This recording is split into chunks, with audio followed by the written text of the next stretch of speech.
brand new banger.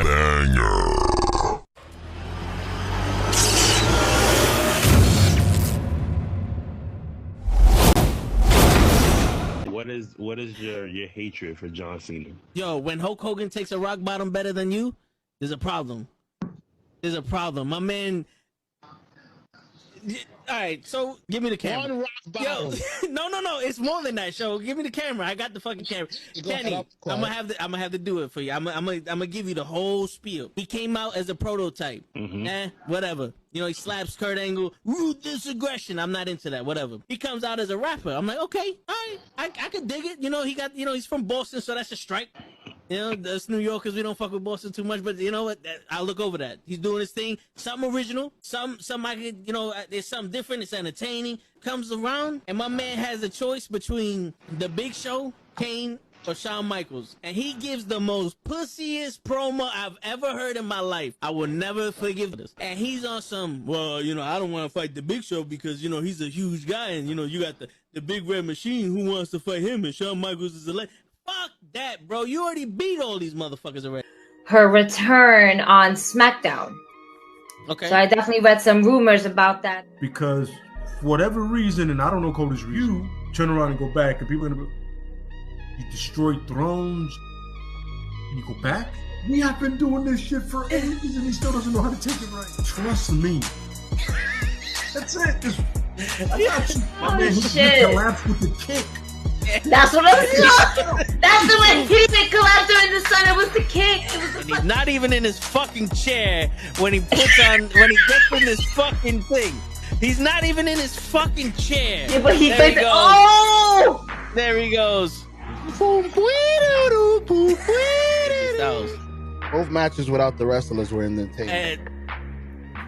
And on that note, everyone, it's your friendly neighborhood. I stay loose, I stay hype. I stay loose, I stay hype. I stay loose, I stay hype. I could do this all night, cause I do what I like. Yeah, I do what I like.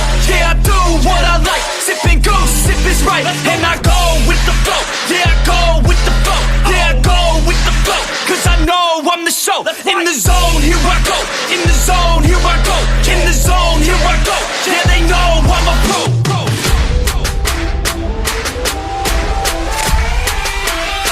Let's go, let's go!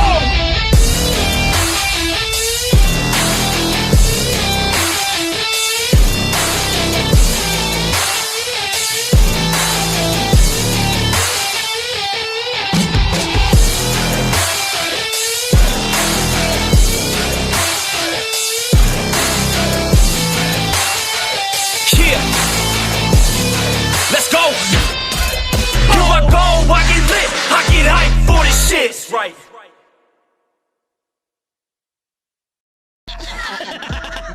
Word. He be like, I got a left elbow and a right elbow. I can break your face with an any elbow. Make sure that you get elbowed in your elbow with an elbow. Got the arm bar, get the farm bar, get around with the bomb bar.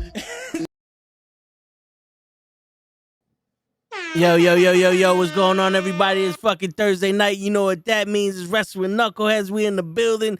Gigi's in the building. Ray is in the building. We got Normal Guy in the building. We got Jonelle in the building. We got Mr. Loki in the building. Just laying down. Hey. That's from your channel, Gigi. That's from your Twitch channel. Welcome. Hey. What's going on, everybody? What's going on, y'all? What's going on, mi gente? Got another edition of that Wrestling with Knuckleheads. But what's up, y'all? What's going What's on? up, everybody? What's going on? We got a lot to talk about. There's a lot of great things and interesting things and weird things, awkward things that happen in the world of wrestling this whole entire week. We're just going to go ahead and kind of discuss a little bit of everything between what happened last week on Friday Night SmackDown, what happened this week on NXT, right? There was an NXT pay-per-view that happened. There's some stuff that happened at NXT. Thank you so much, bro. Like, yo, not for nothing. This is not even my setup. This is his setup. This is the Knucklehead setup. I cannot take any credit towards this. This is all toe tags and a little input of Raymond. Don't worry, I'm gonna put you in there. Right? I was gonna say, I feel like he means like the figures and collectibles and. Oh yeah, that okay. So that's all me. Yeah, I that's don't. not, I have nothing to do with that. I was gonna say, They don't got nothing to do with it. Thank But you. maybe the Eddie Guerrero Funko Pop, but that's about it. yeah. Nah, the Eddie Guerrero Funko Pop is over here next to me. It's not back there yet. Yeah, My fault. so good. This wall is only so big. As long as you have it, that's I found that's it. all that matters. And I got the Undertaker one too. So shout out to you and my kid for getting me the ones that I fucking lost. Having to re-get because I it's like read that, yeah. Oh man, I appreciate whoever that. found that is just like they're jumping for No, joy. and they have artwork. They had artwork in there too, so it wasn't just those two things. It was just it was a lot. It was a Yeah. lot. It's okay. It was okay because a lot got recovered, and they still have a lot, and it's all good. Hopefully, it made another child proud and happy. But I digress. It doesn't matter. We're here to talk about wrestling. Good old fashioned wrestling. Word. I'm in the process of actually watching TNA right now. So let's see what happens with that. I was saying, a lot has been happening tonight on TNA from when I saw. Apparently, Elijah, aka Elias, Yep. debuted. Yep. And So he will he's be tag teaming up with say his name and he appears. Amen. He appears. Right. I believe in Joe Hendry. You already I know. believe in Paul Heyman. Yeah. We'll believe in Paul Heyman. He is the wise man. But besides Joe Hendry, they will be facing Primo and Epico, who also made their TNA debut. Really? Yes. bugging. Yeah. Right? That Weird. that one was just like okay. That one was That's totally kinda out of left left field. field. Yeah. Completely out of left field. Like Primo and Epico? Like Okay. okay, well, it's funny because I've outside of when they were at Hog, the only thing I knew that they were doing like NWA once in a blue. So okay, right. Let's see. Hey, let's TNA's see making what moves right now. happens. TNA's been doing their thing. They have Um, been. between just the appearances in between NXT and then just them themselves, like they've been killing it right now. So yeah, shout I'm out to Primo and surprised, Epico. I'm surprised they're still a tag team. Like I haven't heard nothing from them since they left. But I Well, don't that part I know. know. Like that part of them still being a tag team, I've been knowing that. Yeah. Because ever since like last year when I went to the Puerto Rican weekend at Hog, they were a tag team there. And it made sense because the Colognes were there in general for just the whole entire event. Yep. But still, even after following them and stuff, they've been tag teaming at different indie shows and everything. So they're just on top of it. See. Yeah. So yeah, it's pretty cool. Pretty freaking cool. So that's happening. ¿Qué más está pasando? Moose went to NXT and decided to confront our boy Obi Femi. You know what's funny that it was one of those where it's like, okay, everyone called that this would happen eventually, and when it finally happened, it was just like, oh, yeah, we were waiting for this. Like, it was one of those not an if, it was just like, when is this gonna happen? I kind of was in my head a little confused because I remember y'all saying that Moose was doing some shit that might not let him be on the fucking WWE roster. And that's the reaction it was a mixed reaction. Yeah. So Moose's debut in NXT was definitely a mixed reaction. Mhm. Because a lot of people are still very iffy about Moose. A lot of people feel like he is the male version of a Tessa Blanchard, essentially, in a way. Okay, that's what I felt like. So the funny thing is, it's a lot of just like because of who he's been associated with, and then it's not necessarily what he is, I guess, done. It's a lot more of like what he defends and shit like that. Mhm. Okay. Even though there has been a case out there about him having domestic abuse, but I remember if it was proven or not proven. So again, I'm just gonna say there was a case about it. But So like, it's still like he's not the most liked Like individual. individual in the locker room. Yeah. Yeah. okay, so when you say that he defended, like, what, he defended his boy that said some shit, or So like he's associated with a known pedophile in Florida. okay, Yeah. And Yeah. he's defended like, oh, he's done nothing. Meanwhile, it's been known that the guy's done what he's done. And then he defends like if some like when everyone was going against Tessa coming back, He was that's defending one Tessa defending. as well. And, He was and it's not backing even her up. like, let's say like someone comes after one of us, like we would defend because we know, no, that's our boy. We cool, this and this. yeah. He doubles downs on it. Like he fucking will attack said person on just whatever he can find. And it's just like, okay, so you're a piece of shit. Yeah. So it's like the reaction for him was very just, some people were like, oh, genuinely just like, oh, this is gonna be a dope match. But it's just like, but it's Moose. Right. Like, And because it's I tough know some people because that it is going to be a work- dope match. It is going to be a dope match, Yeah, but like- because already Oh. people have formed a certain opinion about Moose, yeah. it's Don't get me wrong. It's gonna be good. it's going to be kind of hard to enjoy it just because of one individual.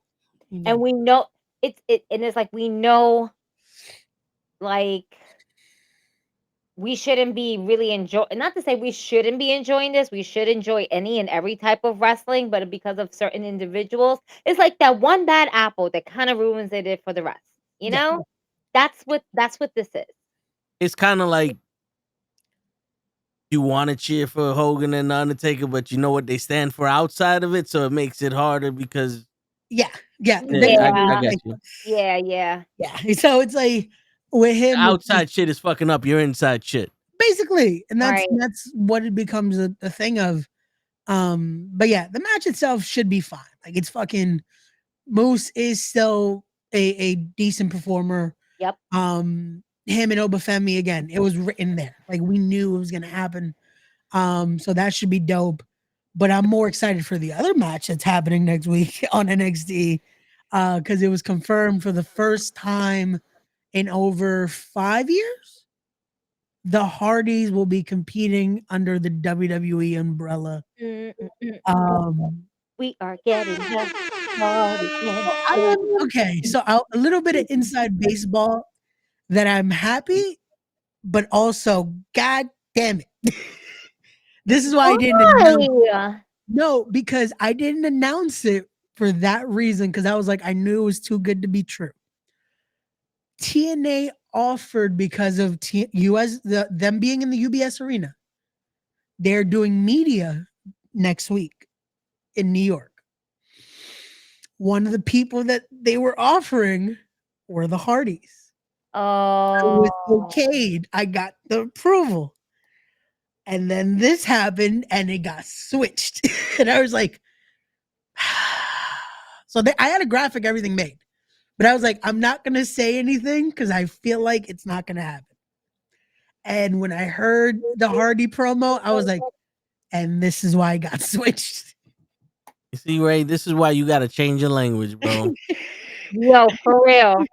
You gotta stop, man. When you manifest, You could have bought yourself a week or two. You are thinking it. Essentially, you're manifesting it already, and you're like, man, it's not gonna happen because something's gonna pop up, and then it definitely popped up. Unbelievable. Come on, Raymond. Come on. It's your fault that you didn't get them. Your fault. They were there for you. The song now. They were there for you, Ray. They were unbelievable. It's all Ray's fault, you guys. Word. But you didn't believe in Joe Hardy. So with this having to be like the talk a little bit of the town, do we see the Hardys now possibly getting inducted into the Hall of Fame? Do we see multiple tag teams inducted into the Hall of Fame this year? Like, do we see Demolition and the Hardys underneath the same Hall of Fame? Remember, I feel like the Hardys, whenever they do go, they have to lead their class. It's definitely not this year, just because you already got Triple H. Triple H is leading this class no matter what. Yeah. So it's So like it's not this year. probably be it then. And you know, they also the Hall of Fame is right around the corner. I can imagine next year being them in there if they don't fuck it up.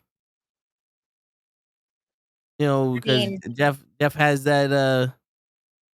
It's always Jeff. There's always one. Yeah, Because Matt Hardy for the last more than I want to say 8 to 9 years has basically really dedicated himself to him, the family, and everything like that. He's been doing a lot better, but it's always like Jeff, and it sucks to say it like that, but hopefully, but we don't know what's gonna happen within the next year. You know what I'm saying? yeah. It would be dope to have another Hardy moment at WrestleMania. You know, I think that would be just absolutely amazing to have. And where would they fit on the card? I don't know, but anywhere you can put the Hardys at is always going to be a banger. I was gonna say, yeah, I don't think it would be hard to find where to put the Hardys. No, it's just Um, figuring out which match, like which tag match, or what tag match they're planning to do. You know what I mean? Yeah. If, Yeah. if they have one, right? Oh, speaking about the Hardys, they're actually on my TV now. On my telly. They look great. Huh. They look old. What are you I, on your I telly? gotta give them that. They're definitely they're on a great run right now. You can tell that they're happy. You can tell that they're healthy. So Absolutely. it's always good. It's always good to see the Hardys. Again, next week them against No Quarter Catch Crew should be dope, and then leading to I would assume they're gonna do them versus Fraxium sometime in NXT. So I would hope so. Ooh, Oba Femi is in TNA, ladies and gentlemen. oh, did he Oh. make the pop up over there? That's Woo. funny. I'm watching this man. Woo! Oh, my man is strutting. My man is strutting. I'm telling you, that's one person I can't wait to play as in 2K25. Like when they announced that he's on the roster, it was like, okay, He is I so have good. ideas. He's I so have ideas. good, man. He's so good. I have a question What's that? because he wears these beads around his neck. Mm-hmm. And the only people that I've seen that wear beads around their neck like that size would be Edwards. O'Shea. Yeah. So it's O'Shea, Joseph Blackcloud, Right. Jimmy, the Infinite Man TIM, Jackson Drake actually wears them too. Okay. At least used to. I haven't seen him wear them in a while. I can't remember. They explained what it is, but I can't remember what the significant symbolism meaning is. behind it. Yeah, I know there is something symbolism about it, spiritual about it, just like when it comes to war and all that. I Got can't it. remember what it is. Like If war anybody beads? knows in the chat, just think it's let supposed us to be a word. know if you guys know what these beads mean and what they stand for and what they are, for everything. Let us know in the chat. We want to know because I seen it and I'm like, wow, but it looks so good. Are they You the same know? beads that Prolific wear? No. No, but similar. Okay. I know what you A mean. La got one of them from like Edward. so she got one actually from Joseph Blackcloud because he was the one that originally brought it to wrestling. Okay. And he like would give to certain people, and then O'Shea started doing that as well. So La got from both. La got from Blackcloud, but also got a pair from O'Shea. So yeah, hers are similar to the ones that like Obafemi's wearing. Okay. But again, I can't remember what the symbolism is supposed to be. Let me see. Well, again, if you guys know in the chat, please go ahead and let us know. We are very interested in knowing Ray. He's probably going to try to look it up right now if he's not texting a baby mama, or getting back to a potential wrestler who wants to join Respect that is happening July 19th at I the actually Mecca. did confirm someone today. Someone Yay. another member of the WWE ID. That's the confirmation music. Another member of the WWE ID was confirmed today. So I was able to speak to someone to get them on the roster. So their announcement will probably happen sometime next week. Nice. Muy bien. It was just funny because they I messaged them through Twitter because usually that's the easiest way. No response. I'm like, let me send them an email. They respond 2 seconds later, email, hey, I was just about to text you on Twitter. I'm like, motherfucker. All right, so I'm gonna text you on Twitter just to like everything else. Cool. No response back. I'm like, motherfucker. I'm like, That's what. I just want a bookie. Like, can we just narrow this down? I'm just trying to work here. Like, come on, man. Yo, once you get confirmation, just stick with it, Ray. Just like, all right, we're talking here, we're talking there.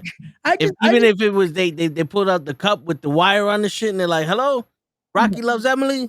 I'm like, yes, Rocky loves Emily. Just fucking talk to him on that. Emily. Hey, Word. Mono Hawkeye confirming battle beats. Okay, thank you. That's what they're called. Battle beats. Battle Thank you, beats? Yeah. Okay. Thank you, Hawkeye. Thank you. Word. Oh, that is the gift god right there. That's my good hermano. Something about Hawkeye might be coming out in the next few days that might be very respectful. So stay tuned. Stay tuned. I like on GT's channel. Thank you. Normal guy, did you like it on this? Did you like the video on this channel too? No, he didn't. He didn't. Are we back to loyalty, motherfucker? Why would he? That son of a bitch. He's probably like, damn, why is Gigi got all of them on her channel? Listen, why is it not just I gotta Gigi throw channel? too, you know. I'm a baby here. I'm a baby. Hold on, I'll tell you. Listen. I'm just saying, I'm a baby. I'm a baby with these views. I gotta get my numbers up. We're still kind of babies too. I know. No more. I'm too far to push my buttons. I don't want to push the button. I once was a man who lived in Tennessee. Why specifically Tennessee? I don't know. It's like the fact that it was Tennessee. It's just like okay, just yo. But back to wrestling. What's going on, Joe K? Joker, Jokey, Jokai, bro. Hawkeye. There you go, Hawkeye. What's going on? We got the Avengers in this motherfucker. Okay, just for toe, call him Paul. Paul? Word, Paul. You know him. What's up, Paul? You know him. Let me see. You do know him. Got his hat covering his face. Happy. Hello, Battle Club Pro. Yes, he'll be there. He'll be there Sunday. That's what I'm saying. They're gonna be throwing their next. I'll see you there on Sunday. I'm going with the child. I'm gonna go there and say what's up to me, peoples. Just I to call say him what's Hawkeye. up, He calls me Black Razor. What? Just I'm gonna send Toe something so he knows. No, I think I know. What's going on, Damien? All right. What's up, Damien? I'm gonna send it to Gigi too, so she can be like, "Ooh, hold on." Ooh, yes.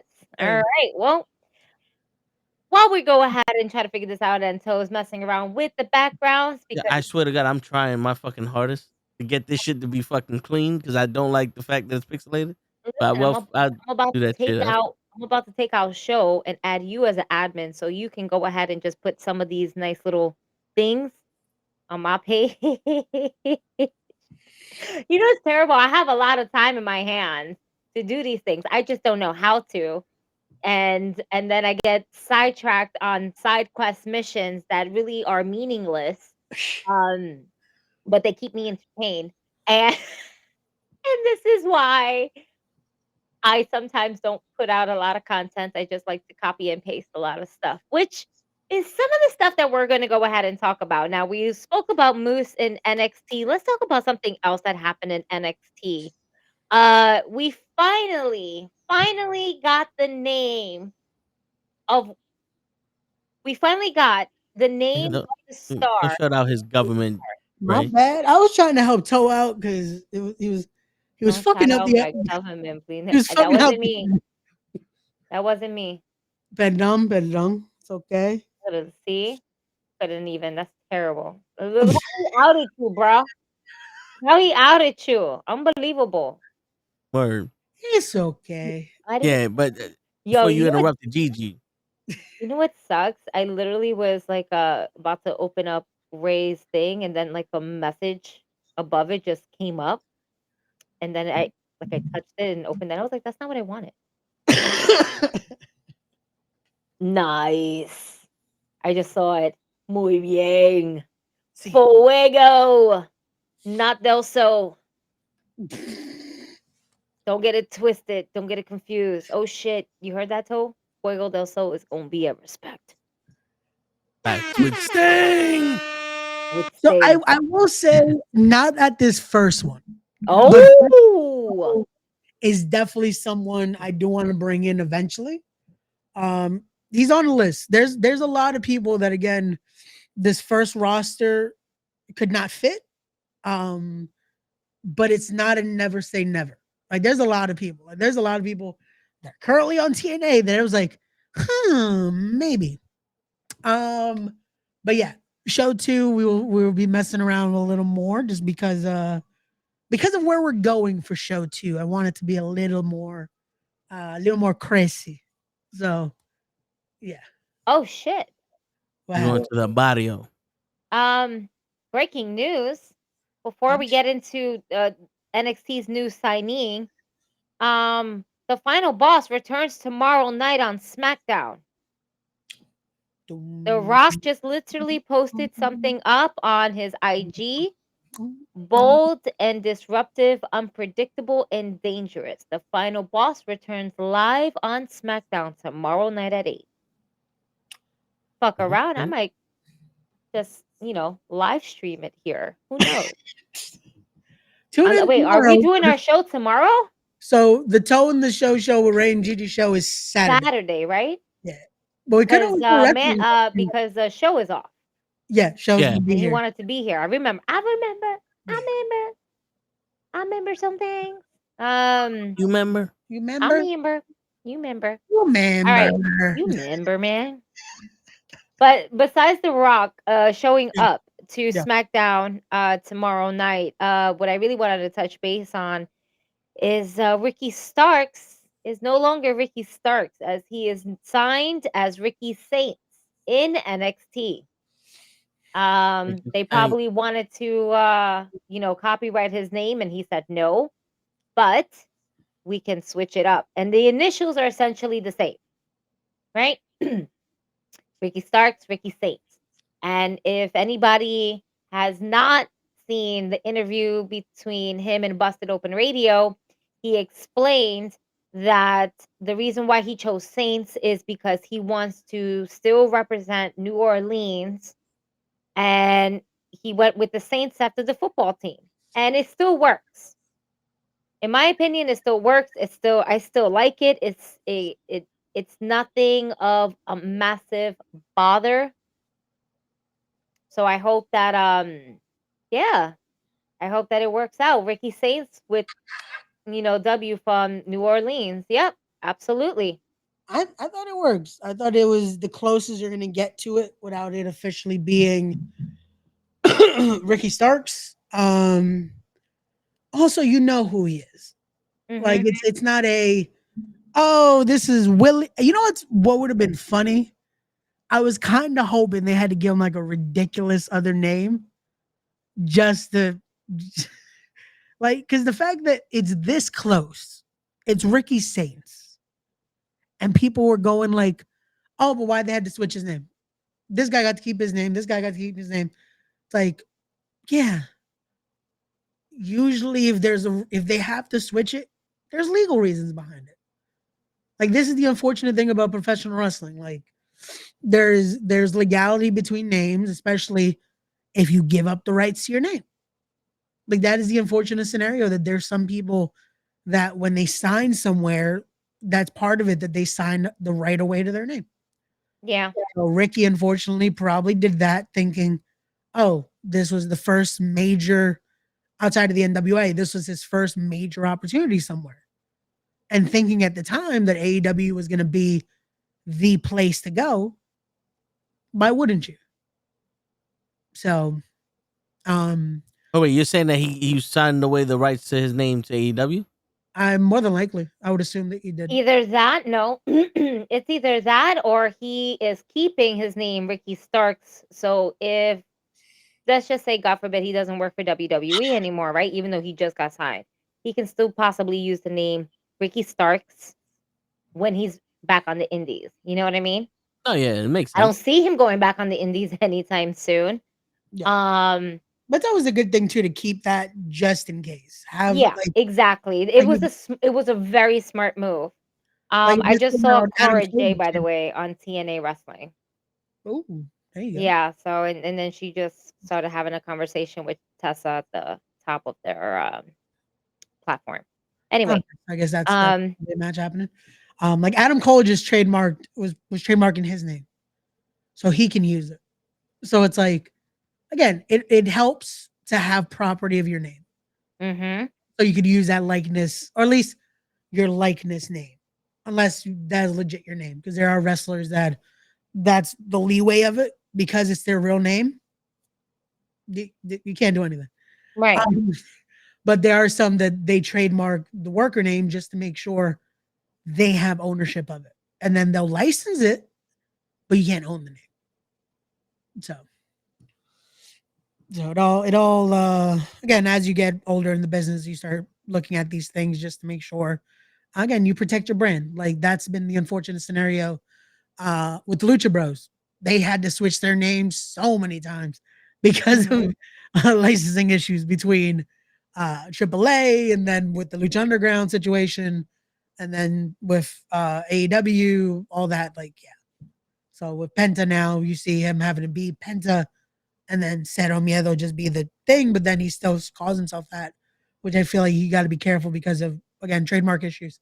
And then when it comes to Phoenix, I wonder what the fuck they're gonna call him. Because that's why he had to be Ray Phoenix, because Phoenix was already taken. So it's like, what I wonder what he's gonna have to be when he comes to WWE. Well, we shall see. We shall definitely see with that. Yeah. So let's see exactly what happens, because from what I've read in reports, he has yet to be released by AEW, by Tony Khan, or anything like that. So we're still waiting. We are still waiting. Damien said, I think if Ricky Starks changed his name to Ricky Stark, it would have been better in my opinion. Ricky Saints sounds meh. I mean, I don't like the way you spelled it. I'm sorry. Maybe he also still wants to sound like a name, like Ricky Starr. Like what? Like, again, it's trying to make it where it's still something, and it's what is the far off of it being Starks and Saints. Like, it's not that. It's still one syllable. Stark. Saints. Like it's still, like, and then on top of that, this is something that Ricky Starks picked out. Yeah. You know what I'm saying? Because this is something he was like, I still want to represent New Orleans. How can I do that? The Saints. All right. Ricky Saints. Still the same initials. Still pretty much representing New Orleans. Still pretty much grounded to his roots. And I think it's pretty good. I'm here for it. Been absolute Ricky, and that's it. To call it a day. But then people have been mad that then absolute will be trademark, and he won't be able to use that. No, but that's the thing. It's like people would have been mad at them cutting off his name, like just being. Yeah, they could have called him Absolute Rick, like Copeland. Cope. Just Rick. That. Just Rick. Just Rick. I hate the word Cope. Yeah, I hate it too. But I mean, Ricky Saints ain't that bad of a name as long as he ain't changing who he is. Because at the end of the day, like, we didn't like Gunther, but right now Gunther is his name. Like, he was Walter, he's still Walter, but they call him Gunther, and we all accepted that. Yeah. After all, yeah, because the name, it doesn't change who the person is. 'Em. And I think that's the bigger picture here. As long as it doesn't change the person who he is and everything like that. There's a lot of people like that. Like we had to get used to Kenta being Hideo Itami, Prince Devitt Yeah. being Finn Balor. Yeah. Like it's always going to be the ever changing. Let's right now. Kevin Owens. I still can't get used to not calling him Kevin Steen, but it's Kevin Owens. Sami Zayn. We all know who he was. As much as we'll kayfabe it till the end of time. I didn't know who he was. Just for everyone but Toe. Everyone but Toe. We all know who Sami Zayn was. We know who it was. I remember watching like ROH on my like beat up laptop. As long as I was able to stream it, I found it. I saw it. I fell in love with it. I'm here for it. So it's like that. Getting like as long as we know who they are, we know what they can do. Yeah. So. He stands for the same shit he did, and he gives us the same fucking promos because it doesn't like. It don't matter what his name is if he's coming out spitting that hot fire. Yeah, and that's bro. He did that first day in. Ricky Starks makes us feel like, okay, we know who this guy is. We already know. He didn't have to say his name. He didn't have to say a thing. It's just you know who I am. And he appeared. And now it's like then Sunday with the pay-per-view. It's like, hey, just teased it. You're gonna want to watch me sign a contract. And now he's Ricky Saints. Now he's already in a match, high profile match too, because it's him. It's Javon Evans. Yep. Against Wesley and Ethan Page. That's gonna be dope. It's gonna be great. And you know what's really cool about that whole promo in general? Not one of them said his name. They left his name as a mystery until he said it himself. Yep. If you watch that whole promo in NXT, that whole promo, all of them were not saying his name until he finally signed it. And then he said, Ricky Saints is NXT, or like whatever. And you see it and it actually says Ricky Saints. Like how they revealed his name, it showed that they definitely put a lot of thought into it because they're like, shit, we have never mentioned his name. They know who he is. We got to keep Ricky. There's no way you're going to give him a different name than Ricky. Yeah. What, Ricardo? The fuck? Yo have Ricardo, what is it? Ricardo Saints. What? No. Absolutely not. We will not do that. That's explaining to. Oh my god. Ricky Ricardo. That's funny. All right. And yeah, that is so yeah, Moose in NXT. Ricky Saints in NXT officially signed with a great match to come up. Now the next thing that happened in NXT. So are we teasing NXT Women's Champion versus North American Champion match? I feel like we are. Either we're teasing the match or we're teasing that Stephanie Vacour isn't content with what she has. So it's either we're teasing that it's going to be a title versus title eventually, or that Stephanie Vacour is coming for that. Yeah. Like it's the I like this, but I want that. But I like yours better. Yeah, it's like, Who came first? Was it Stephanie? Or was it Julia? Shit. Who came first to NXT? I believe I think Julia. It was Julia, right?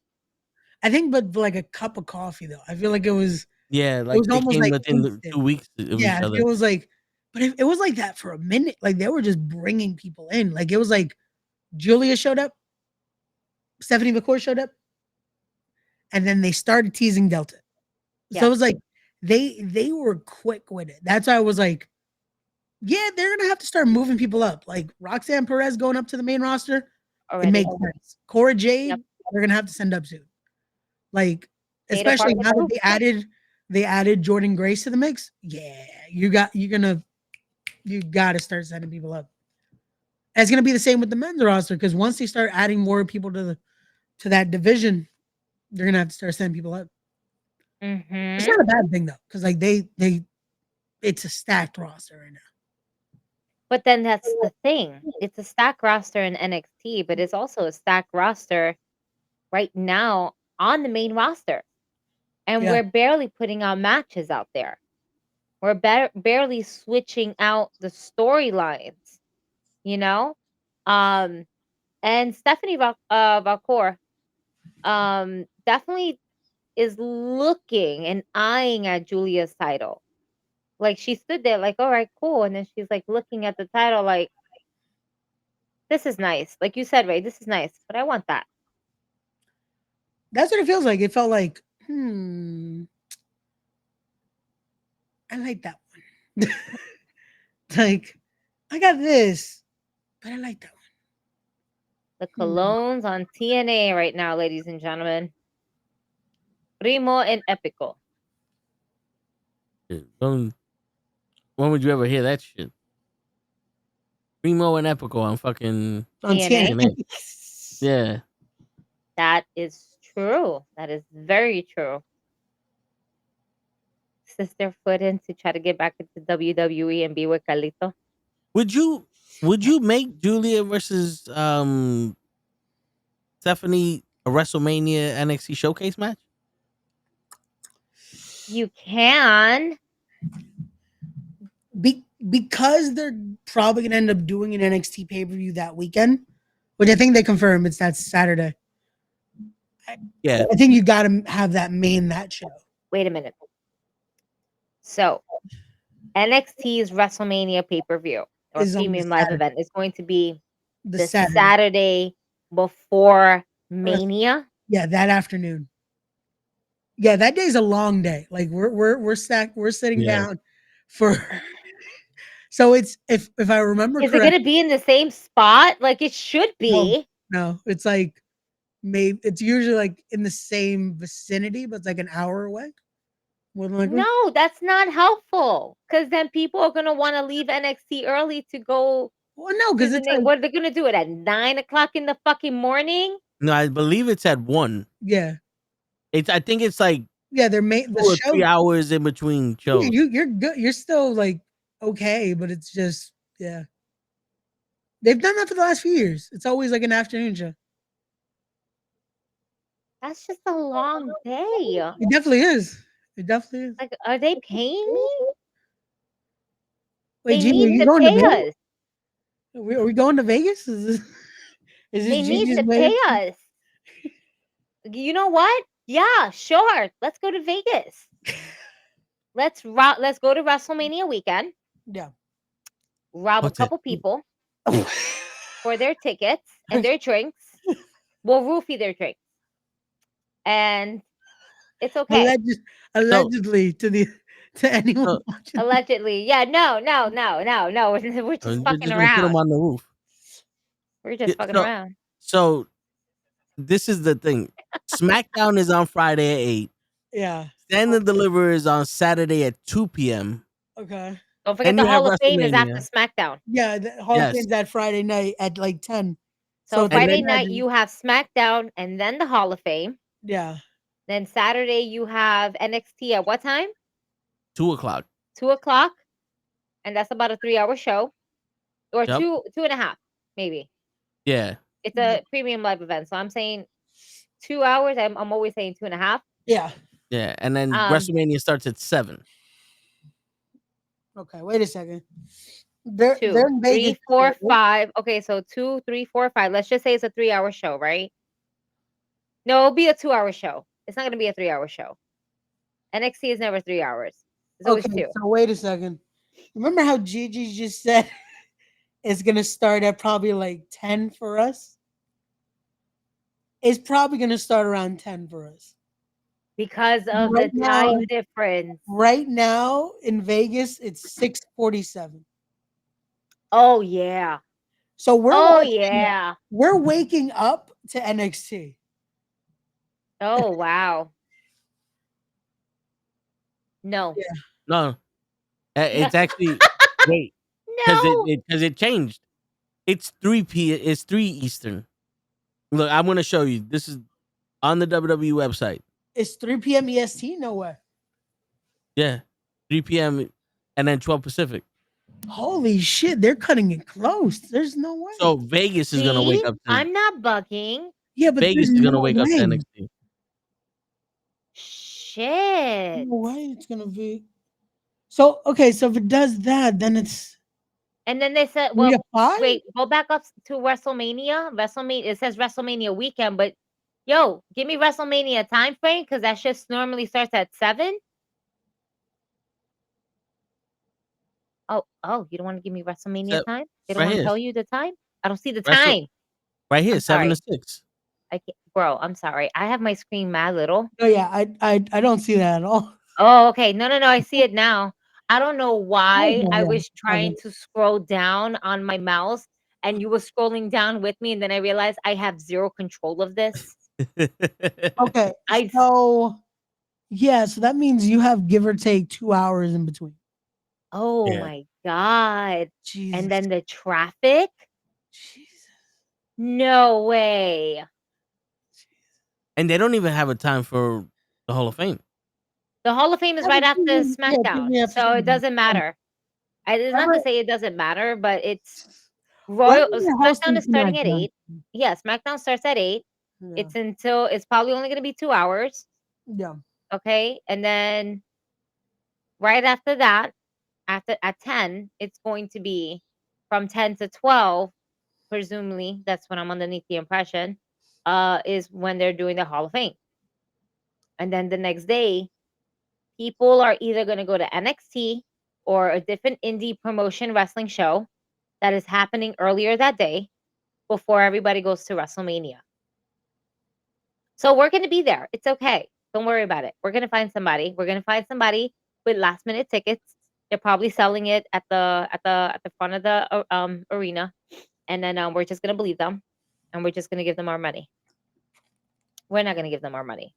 We're going to pickpocket somebody and give them that money. And this is all of show's idea. Yep. Because it's we're smart. We're not that smart. So if you went to Ticketmaster and went to the upper deck for Friday and Saturday, it's What? $1,100 for the ticket. What? So in the Yeah. nosebleed section, it's Yeah. about $1,000. Right here, standard admission fee $1,100, and this is all the way up on top. I don't know if you can see that blue thing here. That's all the way on top. Jeez. The ring is this little ant thing down here, and you're not in Vegas no more. You're in Arizona. Yo. $1,100. Amuse me. Let me see. Go to the closest thing you got to the ring. Which I think is this one. Whichever one. $15,000. You gotta be where on Ticketmaster? Yeah. Fuck that. Go to StubHub. they got cheaper tickets. Ticketmaster gonna rob you, nigga. Get out of there. These niggas gonna rob you. Like what we gonna do when we go to Vegas? We gonna rob you. I promise I won't be there, folks. Yeah, we're not. There's no we're way. not going. Don't believe anything that I say. Yeah. I haven't smoked in the past few hours. I will though. He's really gonna stop. I am fucking weak. SummerSlam, we might have to try the aisle. SummerSlam, we save up the money now for SummerSlam. So it's $100 less in StubHub for that same section all the way up in Carajo Land. And then it's $2,000 for the walkway, $5,000. I don't know if that's per ticket though. It is per ticket. Yeah, so it's $5,000. So it's $10,000 to go Monday, Saturday and Sunday for 2 days. Jesus, a little over. See, but for the aisle seat, for it to be $2,000, a little over, like close to 3, right? 2.7. That what it said. Why Yeah, am I trying to zoom 2.3. in 2.3. knowing that it's not me? Why am I trying to do? All right, so a 2.3. 2.3K to sit in an IOC for WrestleMania, in my opinion, is not bad. Is not. Hear this out. WrestleMania in Vegas, and you get an IOC. I mean, you might not be in the aisle where you're able to, touch their hands and whatever the case may be, but you'll still have floor seats. You know what I'm saying? But you also have to take in consideration this is a big ass ramp. That is a big ass ramp. There's gonna be a lot of people, but still, it's still like for $2,000, it's not bad. You're paying $1,000 to be all the way in the nosebleed section. You know Yeah. what I mean? Like I Like, wouldn't mind here, like 101R. yeah, It's like 1600. that's not bad. That's not bad either. Because I think this is where you start getting the incline. You ain't got to worry about somebody sitting in front of you being flat and shit like that. So, like, I've never been to the Las Vegas arena, but I have been to WrestleMania 29 when they were in New York and New Jersey. That's Punk versus Taker, Rock versus Cena Part 2, twice in a lifetime.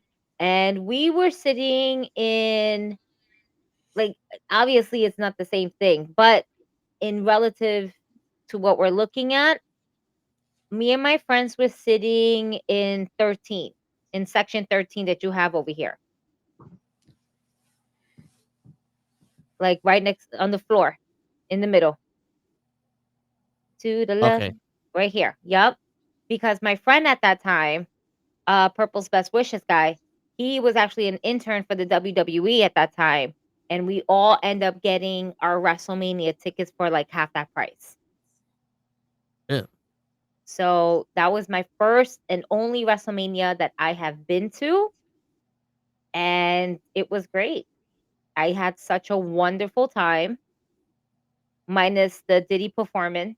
And it's so bad because it's like, damn, that does not age well now. No. But It was I like guess, cool back then at least, but it's like now and it's then like not really. It really wasn't, because it really wasn't. I was not entertained by Diddy, and It's- listen. it That's sounds like the consensus from a lot of people. Because usually he pays other people to entertain you. Oh shit. oh my He's not trying to god. entertain you. He's just trying to very much. I was not how you entertained. Are you entertained? Are you not entertained? No, I was not. I definitely was not. That nigga tried to get everybody in New York hyped for him. Nobody was hyped for that man. No, but everybody was so upset because we're like, damn, how old are these songs? Let's just go to the bathroom. Let's just get food. Let's just warm up, because it was super nice earlier that day. And then at nighttime with an open field, and it got dark and it got cold. And it was not cool, man. But that weekend, I definitely went to the Hall of Fame. That was on Saturday.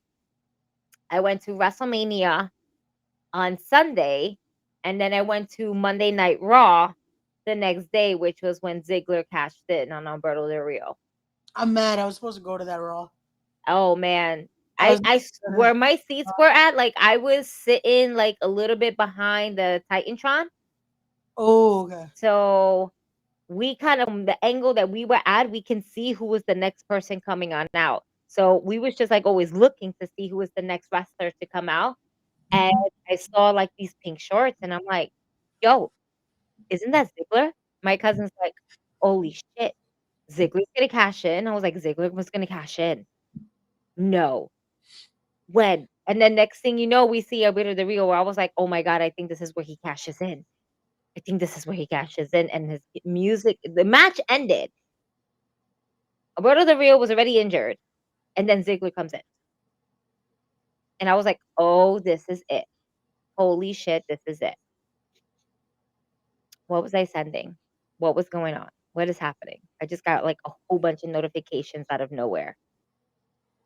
Oh my God. Please don't tag Thunder Rosa on this thing. It's not her fault. We're gonna get into that in just a second. Yeah. But in the midst of WrestleMania and NXT talk and everything, there are two things that we definitely want to go ahead and bring up. One of the last things in NXT that's happened was quite a malfunction, a wardrobe malfunction, that is. As Ray likes to say, a blessing in disguise. It's a No, blessing in disguise. I did not say that. We do not want to wait. No, there's reasons why I'm saying that. Don't put that out there because hold on. So This week, I will put this out there. On Tuesday, we got to see a little bit more of Miss Jada Parker. Yeah. As, what's up, Leon? As we saw a little bit of Kitty Cat as she got tackled down. Who did she get tackled down by? What's her name? I see her face. I just can't remember her name. Wasn't so Rika. No, it's not Soruka. The former It's I know it's champion, right? I just don't remember her name. The little cute morenita girl. I'm sorry, I don't mean to say it like that. Jackson. She's like super, like 1920 or something like that. I got you right now. I'm looking up the North American champion. Kalani? Is it Kalani? Kalani. I think it's Kalani. Kalani Jordan. Kalani Jordan. Okay. Yes.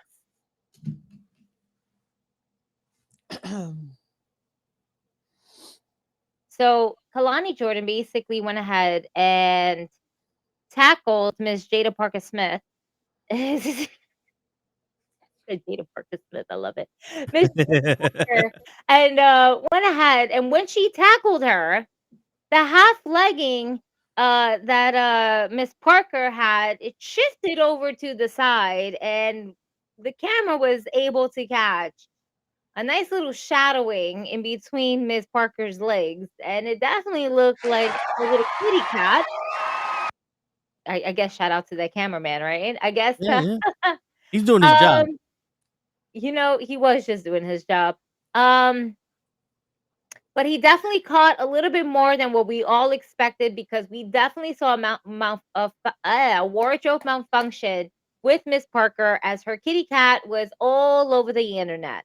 And you know, I am a girl's girl, but at the same time, if you just don't not come out with like underwear on, like you setting yourself up for these things. And I hate to say it like that, but like I posted up this video, and within minutes, this video went viral, like super viral.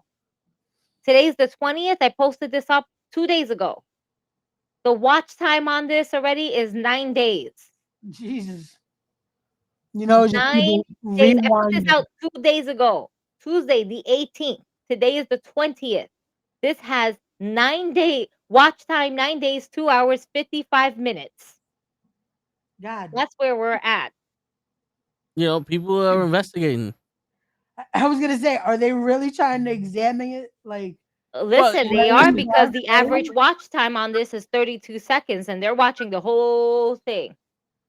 Like, is it frame by frame? Like, is it? In their defense, you know, and I know Ray wants to rant. We gotta give him time to rant for these people, but you got to remember, the wrestling fans are the most knowledgeable fans in the history of any kind of entertainment. So what they're doing now is, that spear that Kalani Jordan did was almost like perfect. So they're going frame by frame to make sure that they can study the spear. Okay. Because that is gonna lead Kalani into plenty of storylines in the future. Got you. Because of that spear. It was like, so they have to rewatch that. Yeah. Like if Goldberg and Lawrence Taylor had a baby, that's who speared, Jada Parker. And Moose was yeah. You know? And you know, and what's his name? Braun Breaker too. Yeah, That's you know what- what I'm saying. Yeah, so they're studying the speed. There wasn't anything else. It wasn't that No, they. and the selling, Oh, okay. and listen, if you're a sneakerhead, you know Jada Parker's kicks were fresh that day. I You know, didn't even the notice. Air Force Ones, they were fresh. Gotcha. You got to admire those. You know what I'm saying? Listen, you. there's a lot of stuff to impact. 30 seconds can be a lifetime for some people. It only takes a minute to fall in love. 30 seconds is all you need to, Hey, like Andy learn a Samberg lesson. said, And it only takes 3 seconds to win a match, which is what she has failed to do because she was too busy boasting herself after she did a move, and then she got tackled, and then her kitty's Word. just I'm looking at her kitty all over the place. That's Yeah. crazy. I'm gonna back Yeah. this up. But that's LeBron James's fault because if she would have did the Jordan celebration, she would have never lost. You know, maybe. But with that being said, never lost. there was nothing else that was spoken about when it comes to like there was no announcements, no like, hey, so yes, we know that this happened. No, it won't happen again. What do you what do you do in that situation? It's like this is unfortunately not the first and more than likely won't be the Not be last. last. What would We've seen so many nip slips. wrestling? Yeah. But But this this is why. That's the thing. We've seen so many nip slips. We've seen a lot of butts. Yeah. We've seen a lot of ass. Yeah. Male and female. Yeah. Okay. This is why you have that But I 7 don't second delay. ever think I've ever seen a flying toto on my screen. And not only that, not just, I don't want to This say is a why you gotta flying follow toto Gigi, because it's Leon. not like it's a flying toto. It means like if they flew them to the other side of the ring. I stand corrected. A tackle Toto. A tackle. The triple T. No, so let's change that. I have not seen free balling from any woman on the roster. Went commando. And I feel like she went super commando, even though she had tights underneath it. I don't think she had underwear underneath them. And it's crazy because it's like, we see these things and it's like, why wouldn't you? Why wouldn't you wear any type of underwear? Now, we could be wrong. She could be wearing nude underwear. And maybe it's because she got a lot of ass, a lot of thighs, a lot of everything that, maybe it was the shadowing. Maybe. Could be. It could be. But- She did get tackled. It's not like we can do a free. Oh, let's zoom in. Oh, even though I think some of you guys definitely zoomed in on that. So listen, a lot of listen, I'm an investigative journalist. That could have been she wore a black thong and it just got misconstrued because there was motion in the ocean. You know what I'm saying? If it was black, we would have saw black underwear, but it wasn't black. It was like a nude. It was nude. Oh no, there was darkness there. No, there was. When you zoom in to 87%, you get to see the flesh tones. Ray knows, bro. What? I didn't soup up my computer to fucking. Nope. Stop saying Ray knows. Ray does not know anything. Ray knows. Again, I gotta make sure we put this out there because fucking the I don't know if y'all heard about that.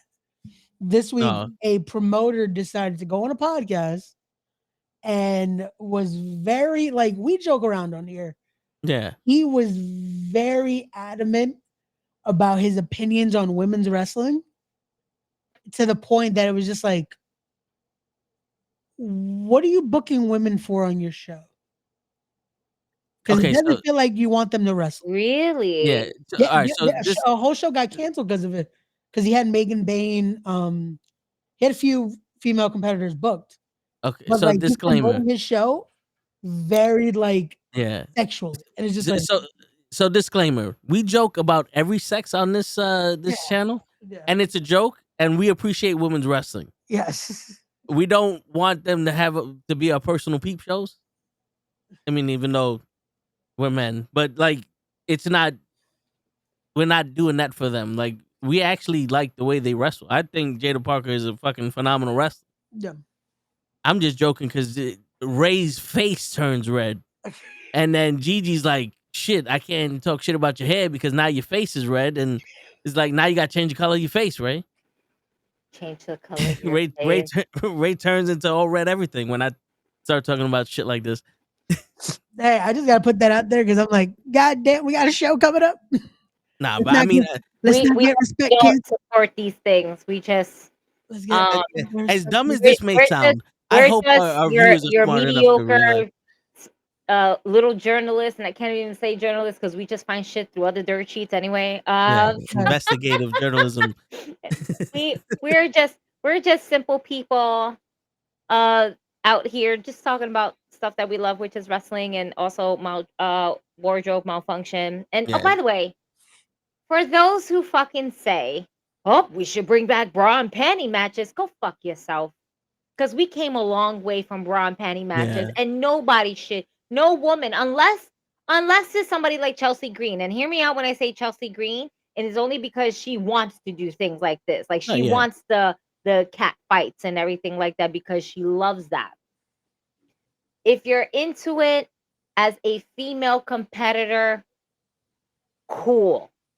You know what? That's something that you want. I just feel as though is that the industry itself has grown so much that we don't need bra and panty matches. Or for those guys who are like, oh, why can't they just bring back bra and panty matches? Because perverts like you don't deserve to see ass and titties on the regular.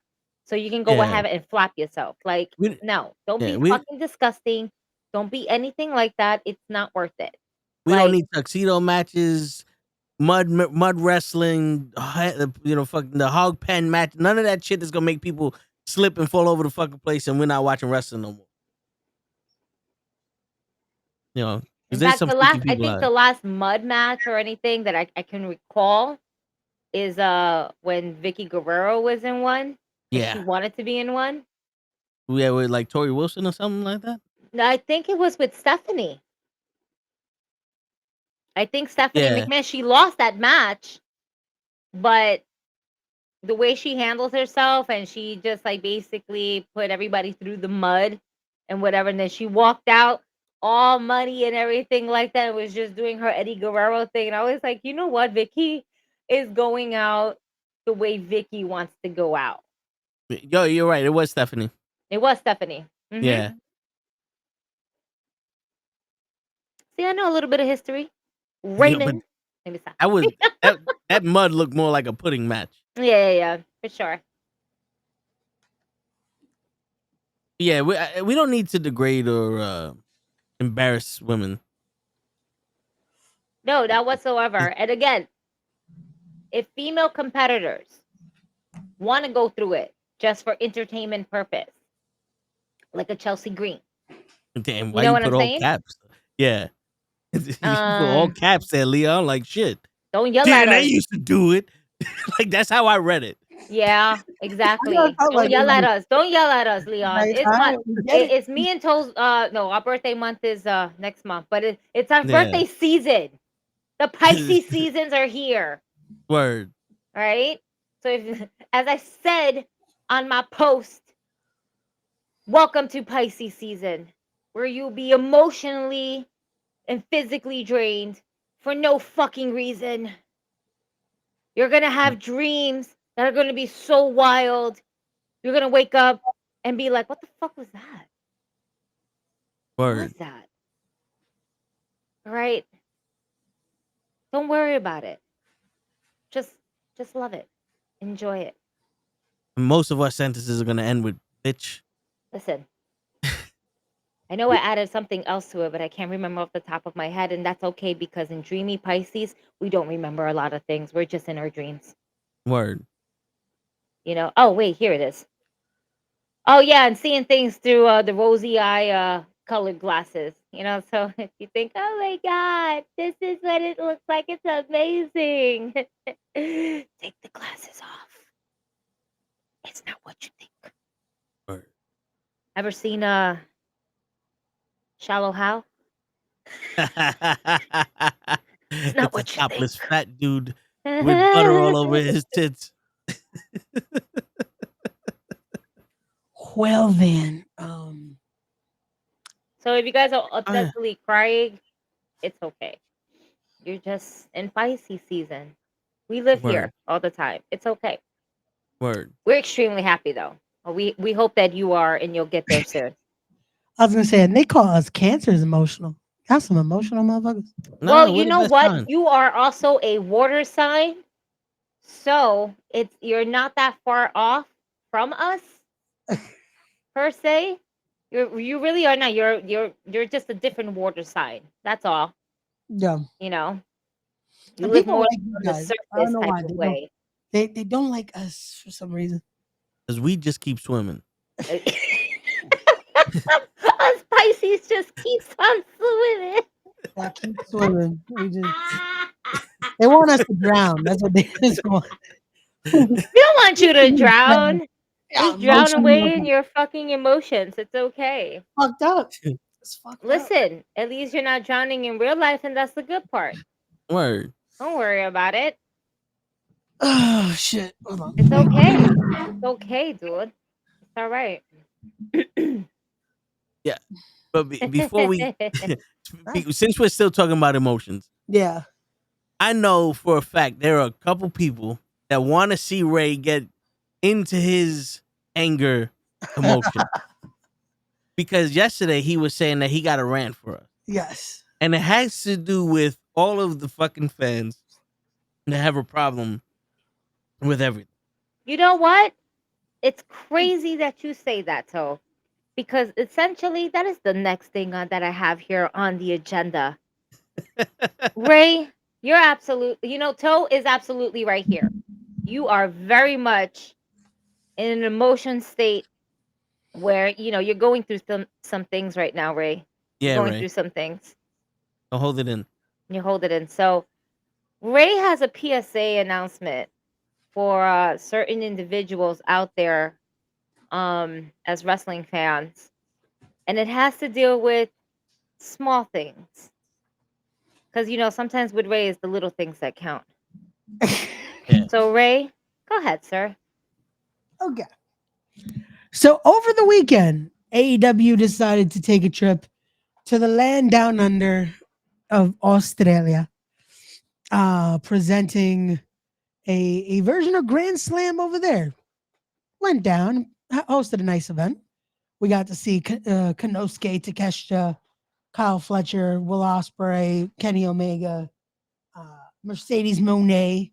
We got to see Timeless Tony Storm win the big one once more. A good night. Good night of wrestling. Got some good matches. Unfortunately, Buddy Matthews suffering a little bit of an injury, but he'll be okay. That was the ring's fault. We're getting there. We're getting there. Hold on, we're getting there. So it was a good night of action. Got to record some ROH, all that stuff. It was AEW.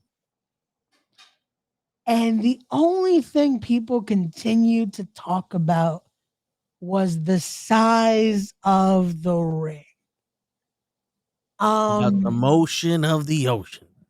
So my thing about this that just kept bugging me seeing it is, why the fuck is anyone that is not bumping in said motherfucking ring commenting on it?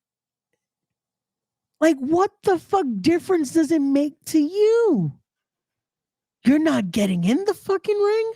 You're not bumping in the ring. And you sure as hell aren't helping build the motherfucker. So what the fuck does it matter?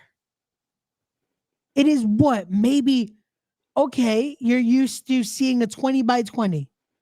Cool, you saw a 16 by 16 ring. Which is, funny enough, the normal fucking size of a ring. Like most indie shows that we go to have that fucking size of a ring. The fuck is, what the fuck was the problem with the ring? It held to it. Shit, I've seen worse rings. Like, I've seen rings where it's like, fuck, if you breathe in it, it's fucking moving. Those little boys. Like, what's the fuck is the point? Like, and it's funny because, and this is where people were just even more stupid about it.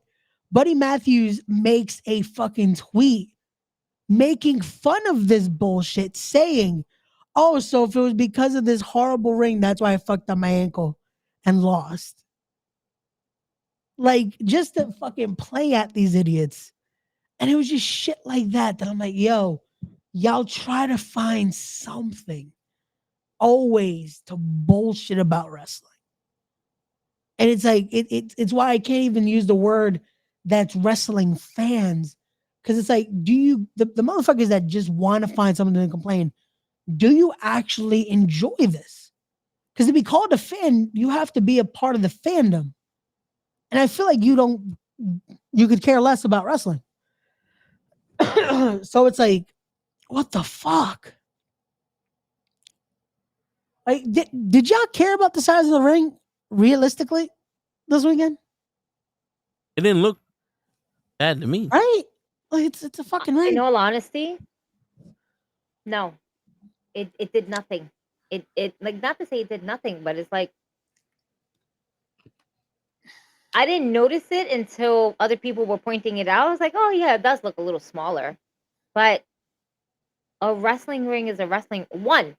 Let's really think about it, folks. All right, people who don't have small businesses, people that don't have any personal business. You're just a working man, 9 to 5, and you can't understand the concept of shipping out a wrestling ring that's going to cost quite amount of money versus supporting a local business that is over there, that supports wrestlers, that is a wrestling company. Yep. And giving money back to the place that they are essentially visiting to do business. You know what? I'm here. Let's go ahead and everything like that. The size of the ring. That was a good one. But at the end of it, this is the thing. Tony Khan actually decided to go ahead and spend instead of spending money, which is not like he didn't have the bread to spend, right? We know he got bread to spend. Yeah. Okay, it's not about that. He supported a business that was in Australia that probably one of the wrestlers over there was like, hey, here's a business. Go ahead. They have a good, it's a good size ring, good pricing. We'll work with it. It's weird how the fans are more upset about the size of the ring than the actual wrestlers are upset. Because I don't think not one fucking wrestler complained about the size of the ring. They have other complaints. The size of the ring is not it. And it was absolutely fucking stupid. There's so many people that have like just this tremendous hate for AEW. And I just don't understand it. Wrestling is wrestling. The company that they are in is the company that they are in. Don't mean shit. We still get good fucking matches. Murphy had to, oh my God. He fucked up and tweaked his ankle in the beginning of the getting into the ring. Did a whole solid ass match in the little ring. Still finished and still walked to the back limping, but he still walked to the back. He still was walking without, not to say without a problem, but without help. Yeah. So there's fans out there that's just stupid, and those are those fans. Yeah. Those are those fans. And it's the shit of, again, like we were talking about it with Toe and Krells about that. Sometimes it just feels like it's no matter what, there's the reason to complain. Mm-hmm. Like with Jey Uso now, that it's like finally they're giving Jey Uso this push. We're getting to that point. We're on the end of the tunnel. What did Jey Uso do? What? It's like, what? No, this was the thing I didn't understand, because apparently over the weekend, people went against like Damian Priest, and I'm just like, wait, why? Did I miss something? Like, what the fuck? Why? Like, why are you going against Damian Priest? Are you fucking why? Is that running with Bad Bunny right now? I know why, and I figured it out because I'm an investigative journalist. Okay, here we go. Now, remember, I'm going off of the facts here. Okay. I interviewed a lot of people that don't want to be named. Okay. Uh-huh. But a lot of these people are the smartest minds in wrestling. Right? Now think about this, Gigi. You have John Cena, Mm-hmm. CM Punk, Mm-hmm. Drew McIntyre, Mm-hmm. uh who else is in the chamber? Seth Rollins, Mm-hmm. uh Logan Paul. Those Mm-hmm. 5 people are in the elimination chamber, right? CM Right. Punk we don't know if he's a face or if he's a bad guy yet. He plays both sides against the middle. He's an anti-hero. Yeah. John Cena now is a face, but turning into forcing his way into this. He's inevitable, right? Drew McIntyre's a heel. Logan Paul's a heel, right? So now the quintessential baby face that we all grew up with is 6'8", 350 pounds. Who is 6'8", 300 something pounds in that match? Braun Strowman. People are mad that Braun Strowman didn't win the triple threat match because he fits the criteria of being the babyface that can win the elimination chamber and go and beat Cody Rhodes at WrestleMania and become their champion. They are mad that Braun Strowman is not getting the title because he's 6'8" and 350 pounds. Because Ladies and everyone knows gentlemen, that you a need to heel, control the narrative. yeah, Right? everyone knows that a heel the size of Umaga isn't gonna be a champion because he's got to make the face look good. So they want Braun Strowman to be their champion. Yeah, but we can't have the Oh, new look at that. Simone You said so much truth right now, Toe, that my headphones just popped out of both my ear. Like it said, "Psh, this nigga said it all." Like, it's crazy. Look at this. Just you see me? I am literally plugging it back in. Unbelievable. Yeah. Crazy. Word. Crazy.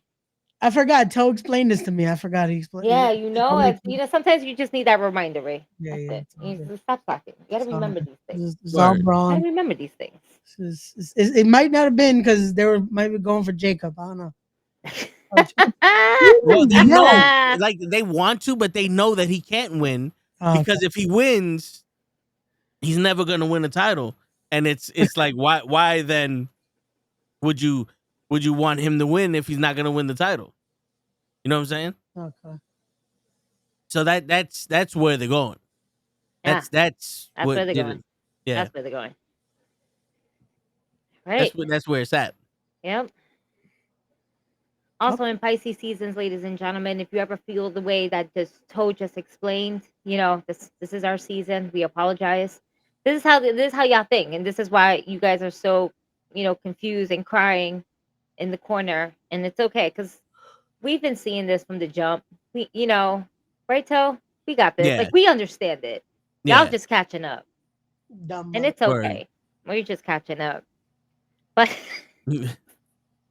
But Word. before we go back to like WWE really quickly, because I do want to talk about Solo and Jacob, and there's one thing we must talk about that happened yesterday. This is another video that I posted up because I was very confused on what the fuck did I just watch. I was very confused. I was confused on what I saw, what I watched, and I just don't understand. And I'm glad that other people feel the same exact way. Because we had a great, solid match with Chris Statlander versus Megan Bain, the Megasis. And again, man, it's just two big ass women just fucking going at it. Blow for blow. Megan got up, math fast. Statlander got up, math fast. Like they were just, it was like a fight. And it was like great to watch. Great match. The ending happens. Penelope Ford interferes. She pushes Chris Statlander. Megan Bain does what she needs to do. Pins Chris Statlander for the 3 count. Now Penelope Ford is in the ring, beating up Chris Statlander, and out comes Thunder Rosa with a steel chair in her hand.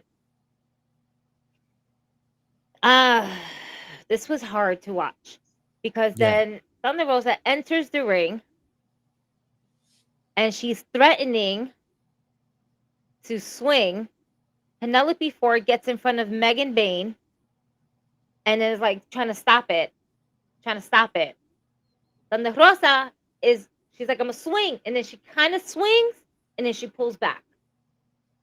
Yeah, it Now, this is how we see it. This is how we're viewing it. This is our perception. Somebody fucked up. And why didn't she swing? And if she didn't even need to swing, why did we not improvise by being like, all right, Penelope, before you want to be in the front, improvise. You see what I'm about to do? Like, follow what I'm about to fucking do. Somebody needs to lead here because nobody was leading towards the end. Yeah. Somebody had to take a chair shot, even to like the ribs, like, oh, like whatever. And if Megan decides to start beating on Thunder Rosa, then then we start seeing a fight there. And then we get referees out to break them up, and that's it. Something. I get what it is of you're protecting Megan still. Of hey, we don't want to have her take a blow like that. We don't want to. Right. So have Thunder Rosa powder. Have the fucking Megan look at her like, I wish you would. I wish you would. Like, give her that, like, she's a megasis. Okay, cool. Have her stare at the chair. Like, you know how usually they would do, like, in the fucking old westerns when you're fucking aiming, it's just like, pull it. Pull the trigger. Push the fucking button. Like, just, I want that moment. Mm-hmm. That's what they could have done to save it. The problem is, I feel like it was call in the back. They're going to do this. We're going to do this. And then that's it. And no one knew how to improvise. Because you could tell the spot was the usual fucking come in, they powder out, she fucking waves the chair, babyface go home happy. Right? Throws the chair at them as well. Because that was another thing too. Right? And I'm sorry to cut you off. I don't mean to cut you off. That's another thing that pisses me off too, in a sense of way. Because she's threatening them, they leave. And then when they leave, she throws the chair at them.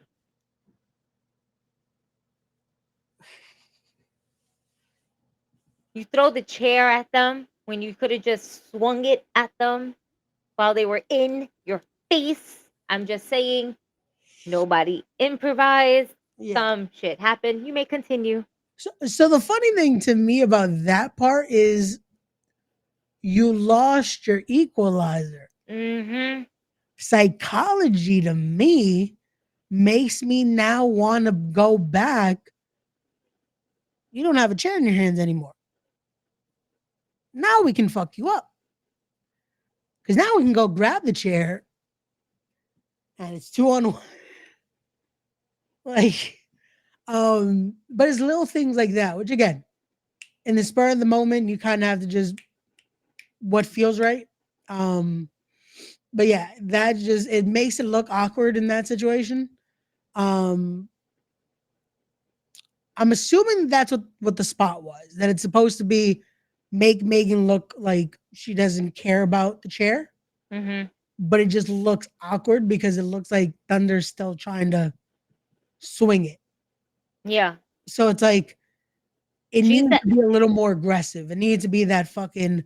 It looks like that. I hate to say it. It kind of looks like where you're watching like children fight, and I hate to say children, like like fight, like go ahead, son, go ahead, son, go ahead, son, Yeah, go ahead, son. You know, like, me, bro. and it's like, who's swinging here, or are we just wasting our fucking time? Yeah, no, like, you know, like that way. That's almost like, hey, I'm gonna punch you. I got you. This is it. This is it. And it's like in the face, in the face, right? It's like, so y'all gonna fight, or what's that? So it's like, little things like that. But all right, so what I saw, to me, I kind of felt like this is on Megan Bain, just because she stepped to her, right, and she did the little I'm right in the face, like I'll knock you fuck out, and the other girls like in between. I think Megan should have got the cue, like, let me get out of the ring. Yeah, that because if you're not gonna fucking just full on plant, just walk out. Because you already made the moment. You already fucking nonchalantly made the chair useless. Mm-hmm. Completely. Just leave. Like, just And I am literally watching this video over and over again. yeah. Because I have, again, another video posted on my page, another one that went a little bit crazy. And I'm watching this. Megan Bain is definitely like just stepping out as Penelope Ford is clearly in front of her. When Thunder Rosa decides to fake swing at it, Penelope Ford steps back and Megan Bain just stands there. And then Thunder Rosa's like, what do you like? You can tell like there was like whatever. We're like, yo, just stand back. Megan Bain is saying like I'm not gonna do that, but at the same time, a great improvisation would have been like even if Penelope Ford, when she was doing that tug of war shit, Megan Bain could have actually started like swinging on Thunder Rosa, like, yo, you coming at me with a chair and you threatening me. The minute I get the opportunity to swing at you, I'm gonna fucking swing at you. Yep. Yeah. You coming at me with a weapon? I don't need weapons. I got these hands. That's it. Boop. Yeah. You know, like if we're even if we were to even if the segment was to do a tug of war, right, between Penelope Ford and Thunder Rosa, Bane should have definitely at least stepped up and would have been like, boop, you can get it too. And now we're gonna build a story, right, where you have Chris Statlander and then Thunder Rosa versus these two. I mean, it would add more. It made it doesn't take anything away from the match, but it takes away from each character. I want to say, you know what I'm saying? Yeah. Like it's like It doesn't help. no, it makes Thunder Rosa look like a punk ass bitch, and I hate to say it like that, Yeah. but it's like, but we don't know exactly who missed what here, or if they were supposed to scatter, or whatever the case may be. And I'm really tired of seeing everybody fucking scatter. Let's just see them fight. That's why I was like, I'm also kind of disappointed because I wish Bane would have been like during that tug of war, did something.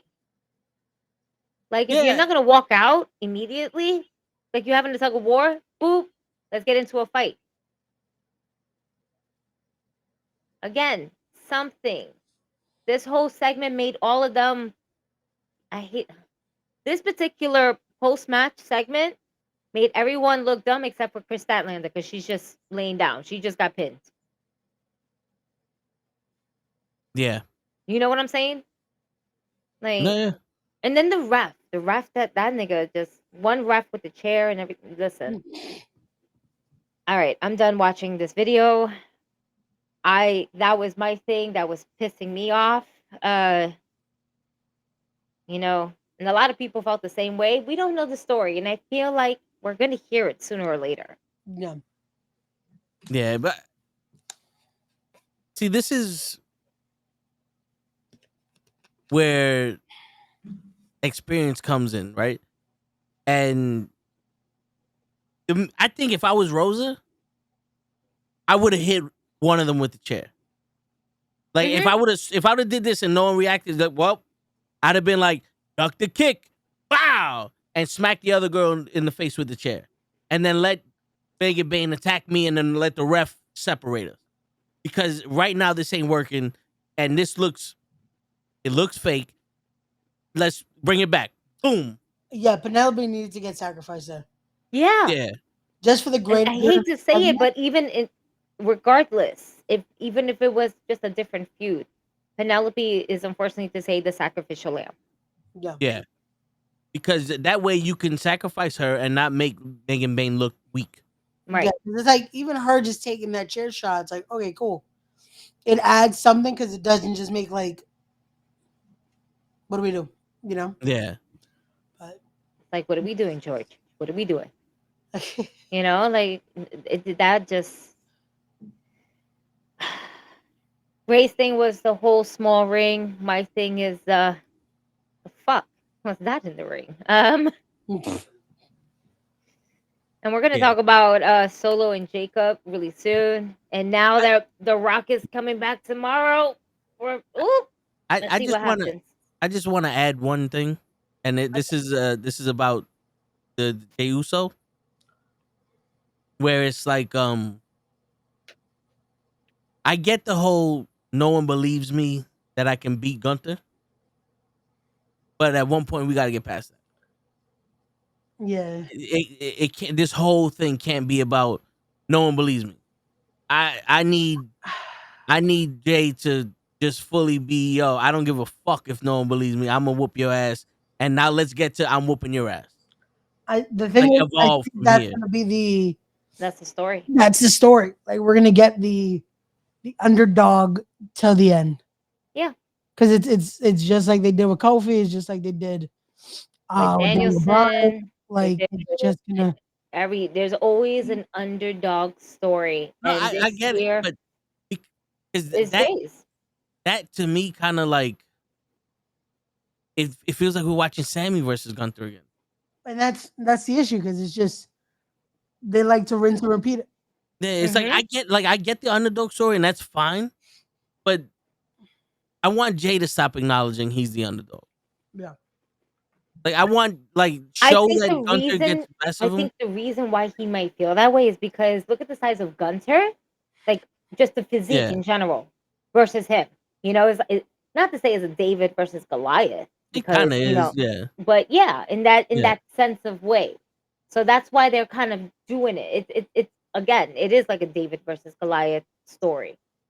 Like, oh, you're just small because Gunter has nothing else but to say.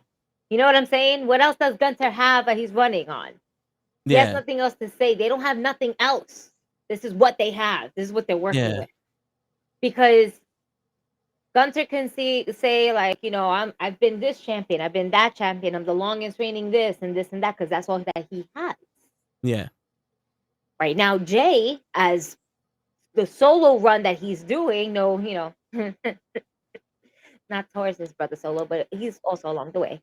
Like, things like that. But his solo run that he has and the story that they've been building, he is okay. Main event Jey Uso is all by himself all of a sudden, and then the year kept going on, and the yeet was happening. Everything was just starting to movement. So yeet, the same thing as yes, and Yeah. just gonna rinse and repeat the same story. There's always going to be an underdog story, no matter what. Yeah, no, And I get that. It's just I get that because Jay needs to have, not to say more confidence, because Jay Uber's confident. Yeah. he does. And he's like, I'm gonna beat you. Jay's not saying that he's the underdog. Gunter's saying that yeah, well, I'm gonna still kick your It, ass. yeah, no, I hear you. It's just like that. The past couple of promos that Jay said is like none of y'all believe me. Like none of y'all said I could do this, and none of y'all said.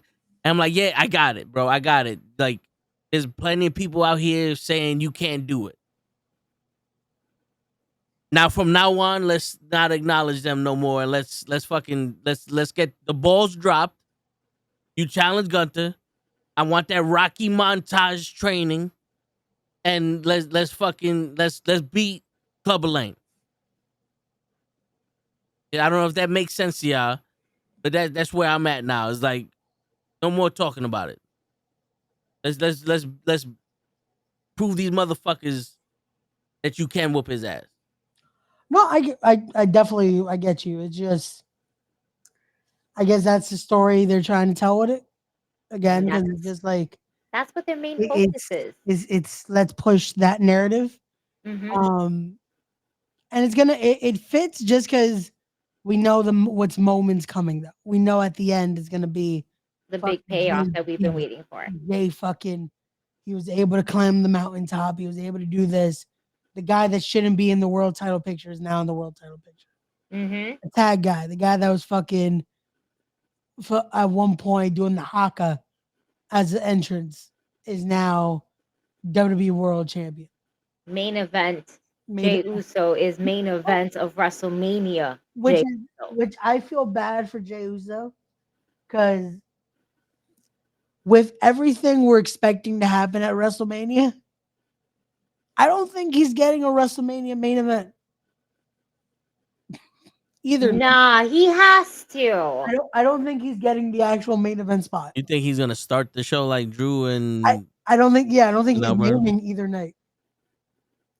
Which is stupid because it's like it's the winner of the Rumble gets the winner of the main event. Rumble is supposed to main Because the one of show. them is supposed to be for the women, Not even that. I just feel like No, because you're Whatever setting CM up Punk and Cena matches in are gonna be probably a main event. not even the Punk no, I match. don't I think feel like those. the Cena title match with Cody is probably gonna main one. But then what the fuck are you doing with The Rock now? What are you doing with The Rock? What do you do with this bloodline feud? What do you do with that? There's just so much that they're planning that I feel like Jay's not getting that main event spot, which is crazy. I think they're gonna keep it 7. I think. I don't know. Damn. He might have. He might open up. Which is not the main event though. It's not the main event. Like, Uh, Damien asks, he goes, why do y'all think Thunder Rosa has fallen so far from being a superstar, AW Women's Champion, now being a mid card? I don't Because she think got hurt. I don't Well, think she's falling. I think what happened was it fucked up her moment. She hurt her back. Yeah, that's the thing. I don't think it's a fallen. I think it's unfortunately the spot she had to come back to because Mm-hmm. she was at the top of the card at one point, but the problem is when you're not there for so long and then it's almost not that she's not dependable, but the injury she's dealing with is one of those where any moment it can happen again. Because her back really got fucked bad. Like to the point where that's why they started letting her do Spanish commentary. She was part of the Spanish commentary team for a while.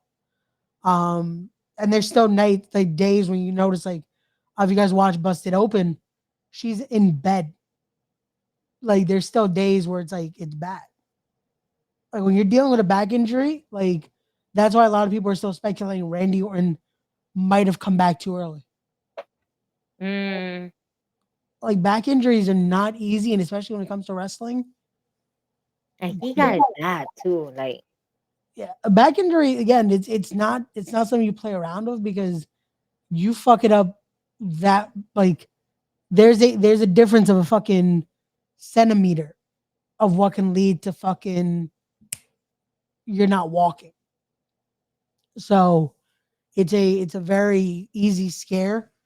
And that's the situation of her just having to deal with that, the severity of that, and then everyone that was coming in that time. It's like it sucks that ROH has to be looked at as like a step down, but it's still ROH. Like they're still doing something with it. And I feel like Thunder Rosa is still like it's like her having the match with Megan Bain. It's still something. They're giving her that spot of, hey, we trust you to fucking build up this next person we have in mind, you know? Yeah, I hear you.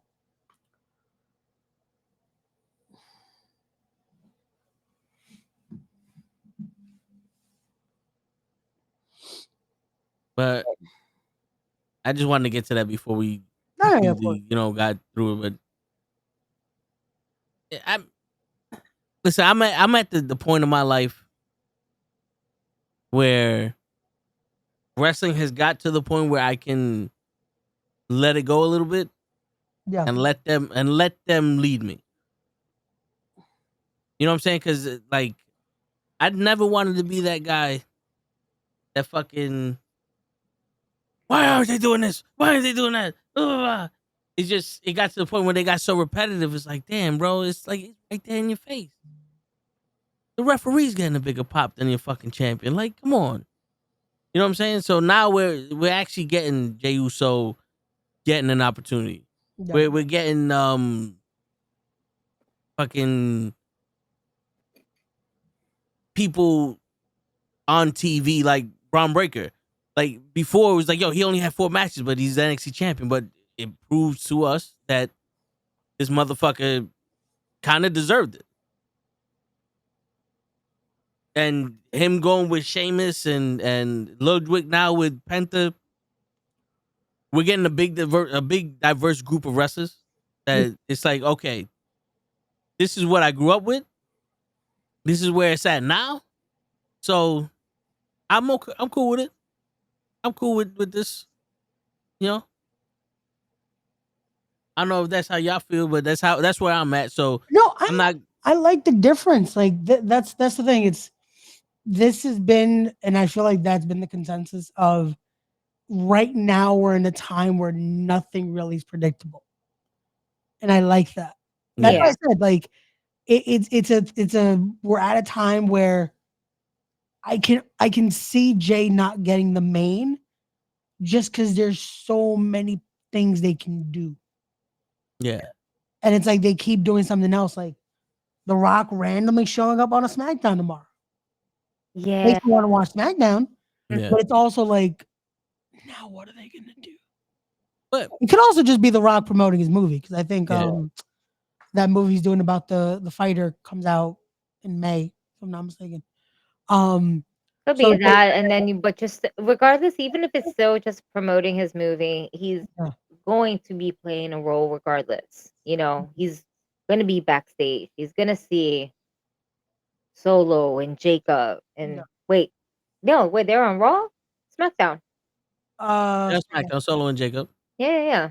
yeah. But So again, you do that, you tease that, you have those little things, and it's just there's so many directions this can take, and I love that. I love we have the option now of storytelling.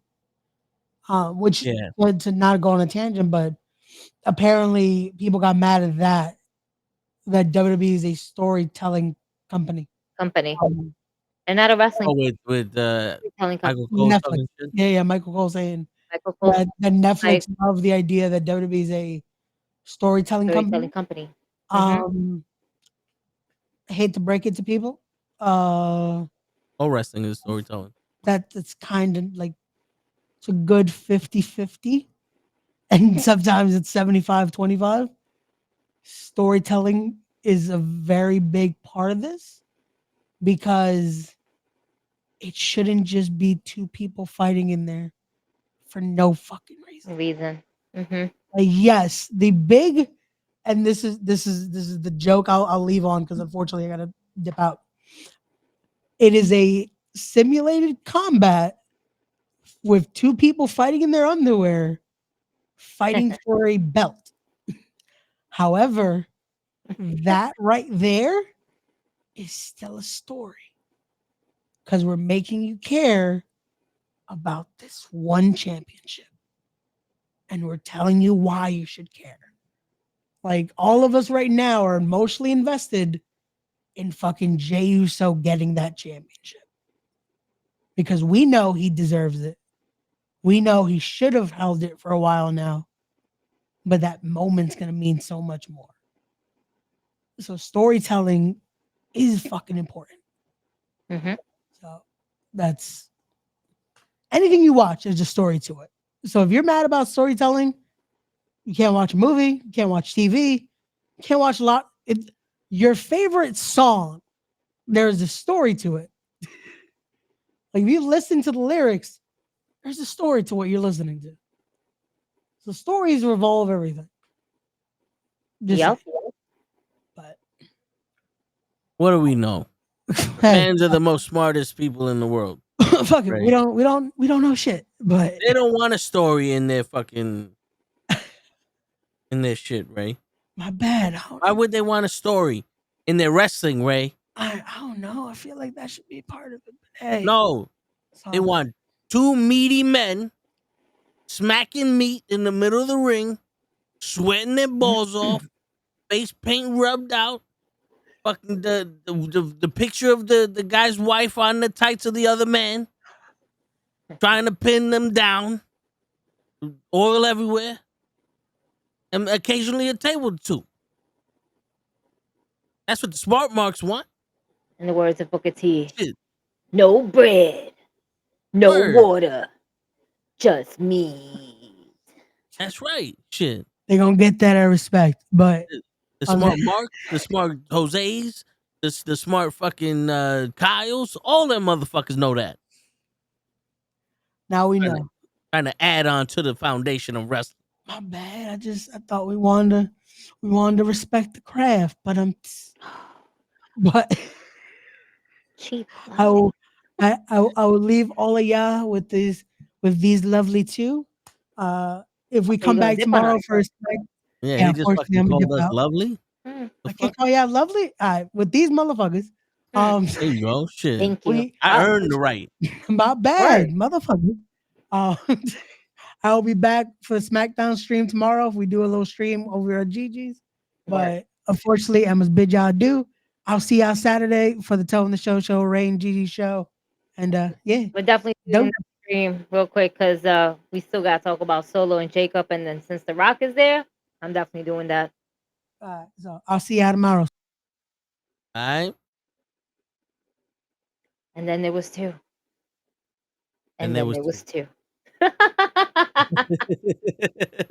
All right. So we have some stuff that actually happened since SmackDown is tomorrow. Let's kind of little recap on just like the main story, which is just Solo, Jacob, and that whole bloodline tribe that's happening. Yeah, Jacob kind of confront Cody Rhodes, and it was definitely like, nah. As soon as we saw Solo, they both walked up to him, nah.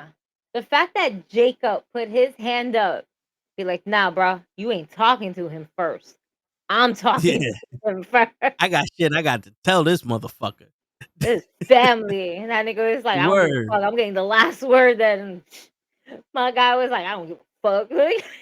Cody was like, shit, I ain't no bitch. But you know what? You know what? That is family. That's family. What's hilarious, right, is that Tonga basically looking for somebody. He was like, hey, you, where's Solo? Where's Solo at? I don't know, whatever. He walks out, and then Jacob, where's Solo? And just throws this nigga.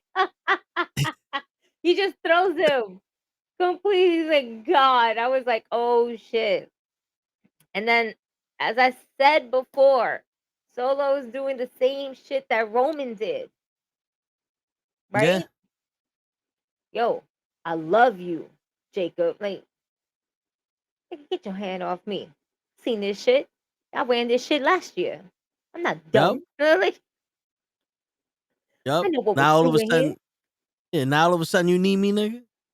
This is what we playing with. Only for basically to help Jacob out at the end, right? And then shit happened where Cody Rhodes came out, started attacking him. Tonga got in the way, and then Solo ended up spiking Tonga because Cody Rhodes, that was being held down by Tama, basically moved out the way. And look at that. And look what happened. We are on the verge of getting Solo versus Jacob at WrestleMania 41. And if we get this match, there's no doubt about it, Jacob Fatu is going to go over.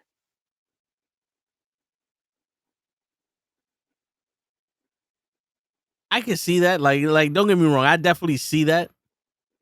But a part of me is like, then what happens to Solo afterward?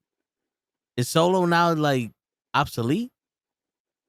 Does he take time off and go find himself again, or remember, we still have more Samoans. Shit, Solo's gonna go run out and get fucking another crazy Samoan? Like, they are. There's some that are signed to NXT, right? Yeah. But there's there's more to it. They have cousins upon cousins upon cousins. Rikishi has like what, 20 kids, right? Yeah. On my fault. I was being generous. My fault. But you know what I'm saying? Like, this is going to continue for centuries and centuries. That's what's going to be crazy about this bloodline. There's always going to be another one. You ever seen the Marvel show Secret Invasion? With basically the green people that can shapeshift? Samuel Jackson? I have, but it's not memorable. Don't get me wrong. It's not done to, but there's a scene where they're in a restaurant and one of the dudes like steps to the bad guy and everyone in the restaurant shapeshifts to the bad guy. Like, so it's like 100 of him just like surrounded the CIA agent. So I'm just sitting here like, Rikishi had the whole family in one of those fucking independent shows. And it was like, oh, you want to come after my family? And the whole crowd stood up like, nigga, we all Samoan here. Like, that's how many fucking members of the family they got. Turn around and be like, oh, I ran like that. Yeah, like, oh, Be like, my my fault. office? My fault. I don't know these niggas. Nigga going Homer Simpson himself up out of the situation. Word. Shit, pretty soon WWE is going to be the WWS. The Worldwide Samoans. Shit. Facts. Go fuck around and find out. Oh man, that is wild. They are definitely taking over. Got more kids than Jada Pinkett Smith and has entanglements. That's funny. Yo, damn, that's That fucked up. is funny. That It's is true. That is fucked up. Damn. Yo, that is funny. Wow, that's crazy because I had like the TV on mute and I didn't hear that. That would have been funny if I would have said that. So, just real quick, because it's something that I'm just reading.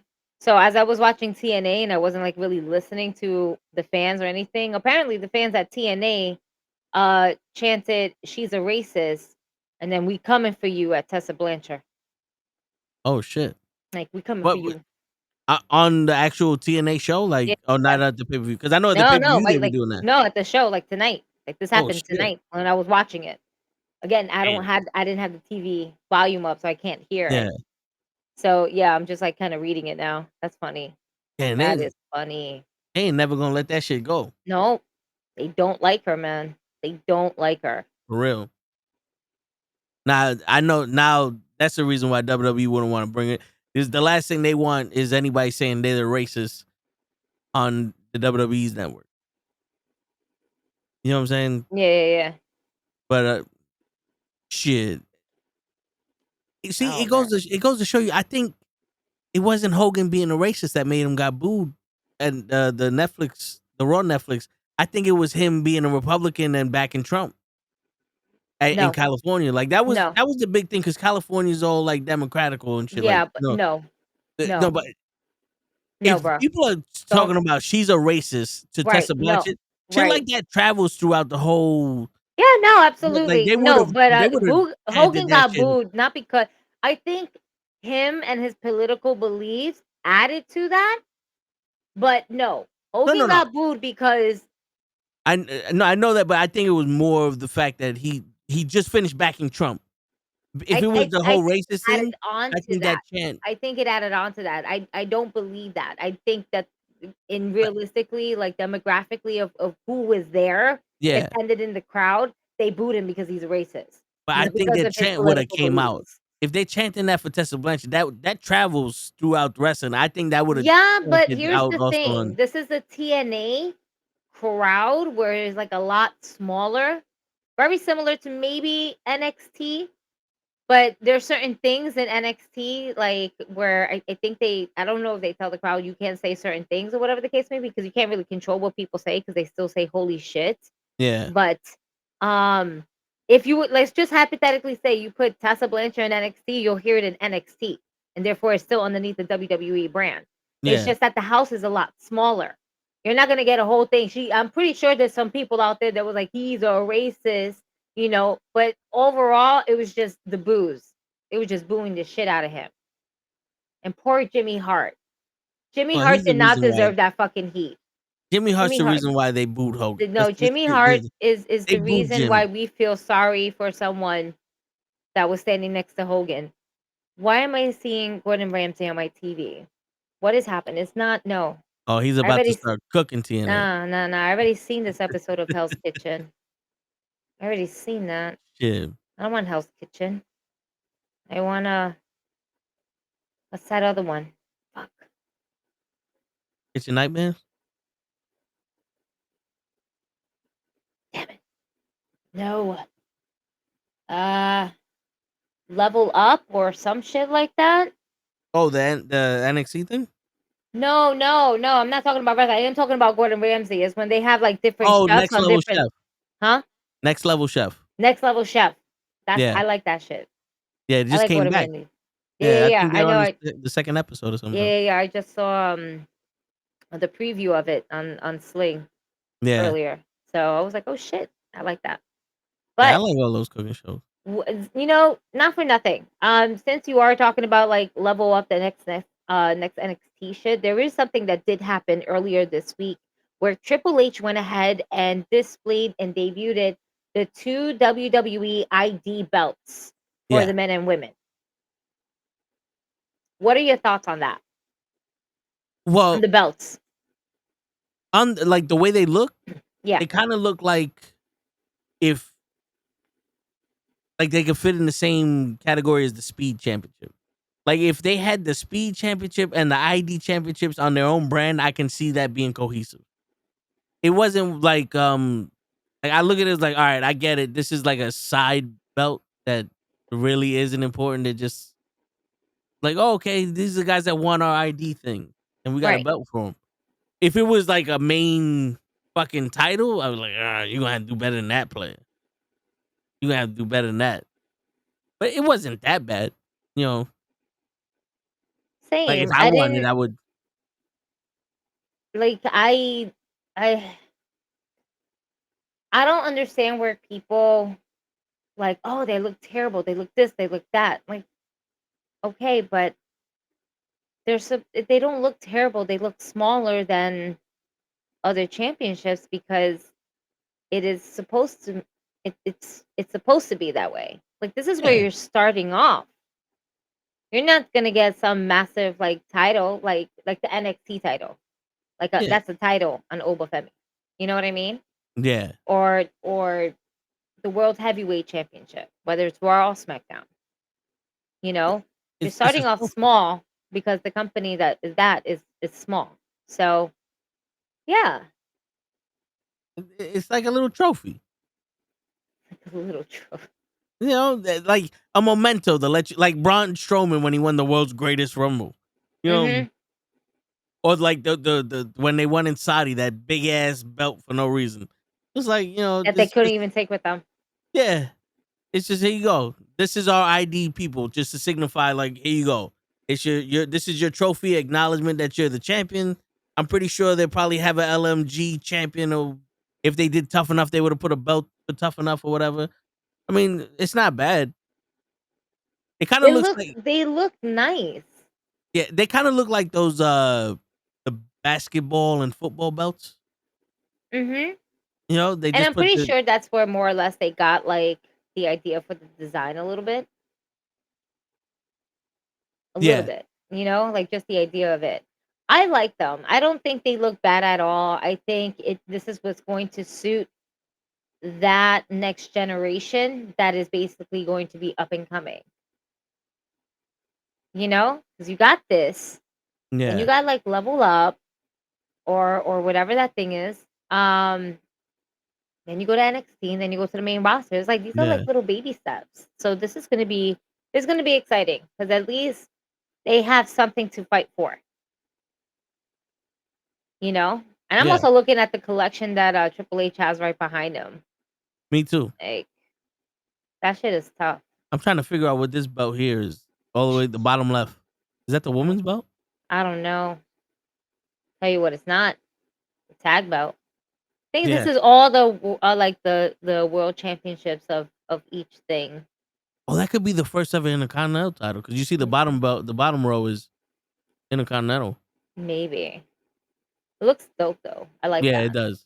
Yeah. I like it a lot. Yo, speaking of ID, did you watch the first episode of the LMG, No. the Legends and Future Greats? LFG? Yeah, LFG. No, I have not. You can spoil it for me. I It did see clips though, like somebody got fucking roasted because he tried yeah to do Bully Ray in a certain way. yeah. So the dude put his hand out to shake Bully Ray's hand in the beginning, and Bully Ray's like, "I'll shake your hand when you win." Mm. He's like, I'm not here to learn your name. I'm here to make you a star. And if you win, then I'll learn your name. Old school shit. Mm-hmm. And the guy, this motherfucker told a promo that was horrible. Like, because apparently he was in a match in NXT and he got knocked out by one of the females. And he's like, you got a Snapchat? And Booker T was like, what the fuck was that? He's like, was that your promo? He goes, yeah. That was, like, no, hold up. You're gonna have a match with Bubba Ray, and now cut your promo. And then he cut a promo about how Bubba Ray didn't shake his hand, and Bubba Ray's like, see, you made it look real. You made it seem real. He goes, no, it is real. You disrespected me. Bubba Ray's like, I didn't disrespect you. I told you I'll shake your hand when you win this shit. And he wouldn't let it go. And the Undertaker was like, yo, you really want to be stupid and fuck up your whole opportunity because of this? Like, it's more important for you to be stupid out here and fuck up your whole opportunity? And the kid, he didn't grasp it. Because he's trying to be like, my brother even said it. He's like, we already got Grayson Waller, so this kid ain't gonna work. Because he's trying to be like from California with his phone out, trying to be cool and shit. And it's like, those characters don't really work. No. Because they seem, like, he seems fake. Like, he's trying too hard. But on the brighter side, the women, because they chose 2 standouts from those promos to have a wrestling match. 2 women, 2 men. Okay. The people who stood out the most in those matches were able to pick their coaches. So the women had a phenomenal match. And one of the women they chose was that Olympic gold medalist that came out with Jordan. You remember the girl in SummerSlam? Where she won the wrestling gold medal? Yes. She's actually been in NXT for the past year, training. Oh, shit. Okay. Yeah, so she's on the show now. And she chose The Undertaker to be her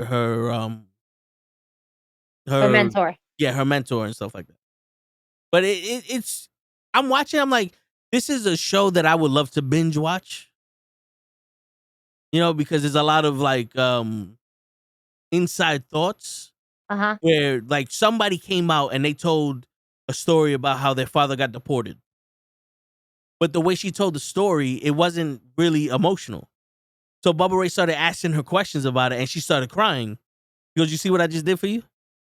I made this story emotional now. Now everybody can connect with you. He goes, now you got to start doing that on your own. And it's cool just to see these people. Some of them try too hard. Like one dude, he tried to be a gangster. And Booker T was like, yo, bro, when you from the streets, there's an aura about you. And you just seem fake as shit. And Bubba Ray was like, yo, I want to fuck you up, just general principle. Just because I can. I want to take you outside and beat the shit out of you. Like, you're trying to act tough. You're not, like, you're not fucking tough. So it's cool to see that. But it's kind of like tough enough with already trained, established people. Because Sean was like, there's people here that's been here a year, and there's people here that's been here a week. And they're on this show. And it's not just like the 4 coaches coaching them. Like A-Train is there, Finley's there, the Red Rooster, Terry Taylor's there. Even Sean's talking to these people. Like, everybody's trying to get them to a point where they can, you know, be on the NXT roster. And Maxine's boyfriend's on the show. And Bubba Ray's like, yo, you kind of move like The Rock, but don't get a big head. And in my head, I was like, I think he's like he's impersonating The Rock and not like naturally being The Rock. You know what I'm saying? Right. So I get you. Okay. Yeah. I'm gonna have to check it out. Yeah, it's on A&E. One of them shit. But like, yeah. But I liked it. Oh wait, hold on. Leon don't like it because there's being too serious in the product on TV is not the way they make it to. Well, I'll tell you this, Leon. Out of everybody I've seen, there has not been one person that instantly did this guy has it. You know how sometimes you watch a show like, yo, I like this guy. I want him to win. There hasn't been an instant draw me to it person. Like some brolic chicks there though. There's some chick from down under, and she's like, don't get me wrong, she's not China, but she looks like a fitness model. Like, yo, this bitch bangs in the gym. Yeah, Krills, you missed it. You missed Ray's rant. You missed Ray's rant. What was that? Like an hour into the show? Maybe. I think it was like an hour into the show, Krills. Yeah. No, because we started at 9. It's 11. So Yeah. yeah, about an hour into it. Here's the thing. I remember seeing a video clip as well, another one of this woman who looks like a Samoan girl. Yes. Rugby player. Right. Yeah. I saw somebody posted a video about that. I was like, oh shit, that's dope. Um, and then she cut a promo, and then all I kept seeing was the same thing. Was like, yo, WWE done found out the female version of Jacob Fatu, and then she cut her promo, and I was like, that's not a bad promo. And then she got Yeah. praised for that by Mickey James, by I think Bully. You know, like she actually got praised for that. I was like, I'm gonna check out the show because it's anything that's wrestling related. I am gonna eventually check it out. I think I'm one of those. I'm one of those people. I don't think I know I'm one of those people where I have to wait like at least 2 or 3 shows to come out Yeah. just in case I want to binge the second one automatically. Yeah. I like to wait off on it, so I will definitely take a look at it. 'Cause I'm interested. I'm intrigued. I want to know. Yeah. And it's cool because you see the match, right? And they express it's not about winning and losing. So Mm-hmm. one dude, like the two dudes, when they had their match, the Rock guy or Maxine's boyfriend walks out and he's playing the villain. And Mickey Jane goes, okay, I know who the bad guy is here. And I know who the good guy is. The match goes on and Mickey Jane turns to Bully and goes, I don't know which one is which anymore. And Bully's like, he's not doing anything to make this guy look like a face. He's not cheating. He's not talking shit to the fans. He's not doing nothing to make this guy look like a face. And the face isn't really doing nothing to try to get the fans behind him. And even the Undertaker was like, yo, bro, when just for I don't know his name, when The Rock came out, you just stood there. I'm looking at you like you got to make me believe you about to whoop this dude's ass. Like, remember, there's always someone looking at you. You can't just stand there like, okay, let him do his. No, you have to demand attention at all times. Mm-hmm. Even if he's demanding attention, you need to be standing there because someone's going to glance at you and say, oh, this guy's really going to fuck him up. Or he's just standing there. What the fuck is this? Because you got to keep that illusion going. I mean, it's dope to see those little tidbits. Because Mm-hmm. I've always liked those little scientific, thought process people have. Shit, I would love to hear what Bully Ray had to say about that segment with Thunder Rosa and Megan Bain. You know what's crazy? Somebody actually tagged Bully Ray on the post that I had. They Oh were like, shit. "Bully Ray, what do you think about this?" So he sees it. And he says something about it. You know, that's cool. But I'm pretty sure that he might even say something. And we'll probably hear it tomorrow. Yeah, like I'm busted open or something. Mm-hmm. Yeah, for sure. I mean, it was just such an awkward segment. Yeah. It really was. Like there was like, what was that? And it's like, they might even say that people is trying to go in for the business for themselves. But like, what the fuck was that? Yeah. And it's funny, I'm looking through the comments and everything, and I see like a gif of Krusty the Clown smoking a cigarette. It's like, what the hell is that? What the hell was that? Yeah, exactly. Shit. So yeah, so just this is another one that just kind of took off already. And I'm like, shit, this is great. But yeah, everybody more or less has a consensual feeling of what the hell was that. Some of the funniest comments though, one of them came from my friend. And I got my love for you, G. I appreciated this shit. It was like this when you're still learning the controllers and forgot how to drop items. Oh yeah. Yeah. It'd be like that sometimes. You just So that was his comment with the Thunder Rosa one. He was like, when you're still learning the controllers and forgot how to drop the items. And I'm just like, yeah, I'm fucking weak. Oh man. And I guess, you always have those other people that have similar mindsets and everything like that. It's like when the controller's not plugged in, the battery's dying. the batteries died. And then of course it's always gonna be up, here's AEW doing dumb shit again. And I'm like, no, It was a That's good not even. segment. Listen, it was Yeah. a good segment with MJF and Adam. I was gonna say Copeland, Hangman Adam Page. Not calling him Damn, Cope. you hate Cope so much that everyone Adam is now Copeland. Adam Copeland. I don't like Shit. Hangman Adam Page either. Like this Yeah. is he was a heel, then he's a face. He's a heel. He is the equivalent of what Big Show was in WWE when turning heel and turning face. The only difference is that this man is not literally crying. Yeah. Okay? So that is that. I'm just it's whatever. Hangman Adam Page, let's just run with it. It's a good story that they're running with. I'm here for it. Who is he What else? on? What happened? Who is he feuding with now? Who? Adam Page. MJF? Okay. I don't know why I thought it was Jericho. No. No, because Jericho got some other shit. And who the fuck is he? Him, the Learning Tree, and I forgot what trio he's coming after this time. oh. No, you know what it is? Because I was skimming through the Max videos to try to see the Grand Slam. Apparently, Grand Slam made on Max. But I saw Jericho, and then I see Hangman Adam Page beating the shit out of somebody. I'm like, wait a minute, you fighting Jericho now? But no, all right. So it's I just forgot who the fuck you said. Hangman versus MJF. MJF. There you go. Damn. Then we got a great ass promo from Tony Storm. One of my favorite lines.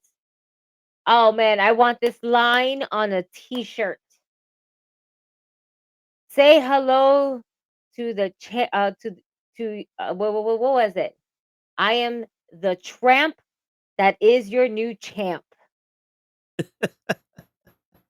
And I was like, "Oh my god, put that on a shirt." I am your tramp and I am your new champ. And I'm like, "Yes. Yes, ma'am. You goddamn right." And the fact that we brought back Luther. I'm here for all of this. I love what they are doing with Timeless Tony Storm. I love everything about it. What's next and who's next? Who knows? But I'm intrigued and they got my attention, but let's see what really fucking happens now, right? Yeah. I can't really remember what happened after that. There was just like a lot of little random things. We started talking about Thunder Rosa segment again and everything like that. Yeah. That's how we got back to AEW. But with WWE, I mean, we have all the women for the Elimination Chamber, correct? Yep. Roxanne just became the last person to To qualify for the qualify? chamber. Yeah. Okay. Which I'm excited for, to be honest with you. Like, I know they're probably gonna push Bailey versus Roxanne at WrestleMania or whatever, but the fact that she almost won the Rumble kind of makes me believe that there's a possibility she could win the chamber. Yeah. Absolutely. Let's see. I'm trying to see who are all the competitors for the Elimination Chamber. The females? Yes. Alexa Bliss, Liv Morgan, Okay. Naomi, Bianca, Roxanne, and Bailey. Nice. So Alexa Bliss is the wild card. Alexa Bliss is definitely a wild card. Bianca Belair and Naomi. I don't know how that's gonna work out. Because I don't know when they're bringing Jade back. Yeah. Like, when are you guys calling Jade? Like, hey, girl, are you done? Like, we gotta finish the storyline. And I think this is where we're starting. That's why we got the tapes because now we're getting closer to her return. Yeah. It would be dope if Jade would be a wild card for Bianca and Naomi. And like, but the thing is that you have Liv Morgan, who's possibly going to get her ass handed to her Yeah. when Bianca and Naomi get a hold of her, right? Because that's the beef. That's what's going on. Alexa Bliss is the wild card. Bailey. Bailey could win this. Bailey could win this. You could, yeah. I mean, Wait, who terrible. Charlotte Flair pick Tiffany. yep, Tiffy So the winner time, of which the you winner of saw. this faces either Rhea or Io, because Rhea and Io is having a title match the Monday after Chamber. Ah, there's gonna be a triple threat match. Got it. Um, come on. You don't see this being a triple threat match at Eh, I, WrestleMania? I see it being a ladder match, but that's just me. Nah. If anything's gonna be a ladder match, let it be for like the IC title. I hear you. I don't want my women's match to be a ladders match. That could be for like tag teams. I don't got time for that for the women's match. I don't, I'm like, I don't got time for that. No. No, let that be for like the other ones. Let it be for the other ones. We'll get that later. Ladder matches is not that fun. Because I need multiple people to have it. You know what I'm saying? Triple Yeah. threat ladder match, meh, maybe. I want there to be at least minimum of 6 people for ladder matches. I mean, Bring back the TLC matches at WrestleMania, you guys. Stop making it into a fucking pay-per-view. I'm just saying. It was exciting. It was exciting time. yeah, it was. So damn. I don't want Liv Morgan. I do not want Liv Morgan. I do not want to see Liv Morgan versus Rhea Ripley again. I am done with that story. Let's move on, move forward. It's not going to be Bianca Belair and it's not going to be Naomi. So it sounds like it's gonna be Alexa Bliss just based off of elimination. Alexa Bliss, Bailey, or Roxanne Perez. I don't think they're going to run the ball with Roxanne Perez right now. You know what I'm saying? I don't think that Yeah, they're going to give Roxanne Perez a women's title against Rhea Ripley or Io. yeah. You know what I'm saying? But I feel like something's going to happen. That's why I feel like there's going to be a triple threat match. Like, But so if it isn't Alexa who wins, what do we do with her? well, Alexa is still part and is going to be part of the Wyatt Six. Yeah, Um, so that's what you're doing with her. You're putting her right now in the forefront of that group. Uncle Howdy cannot. The only person that can possibly lead that group right now would be Alexa. yeah. Uncle Howdy wasn't doing his. It's He not wasn't that doing he the best wasn't job. doing it, it's that right now Uncle Howdy is fucking injured. Yeah, Bo Dallas is injured. The first in storyline, the first victim Uncle Howdy had was Alexa Bliss. yeah,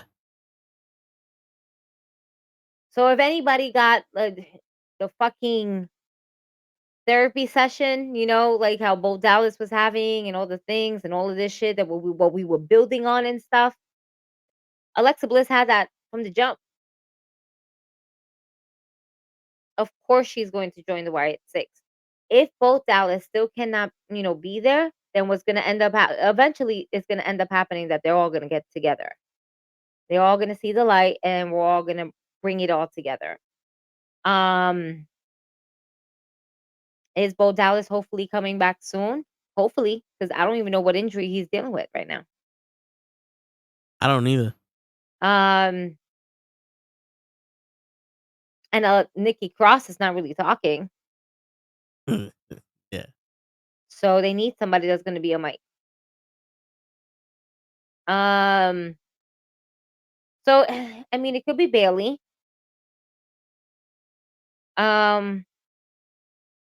Bailey and Rhea.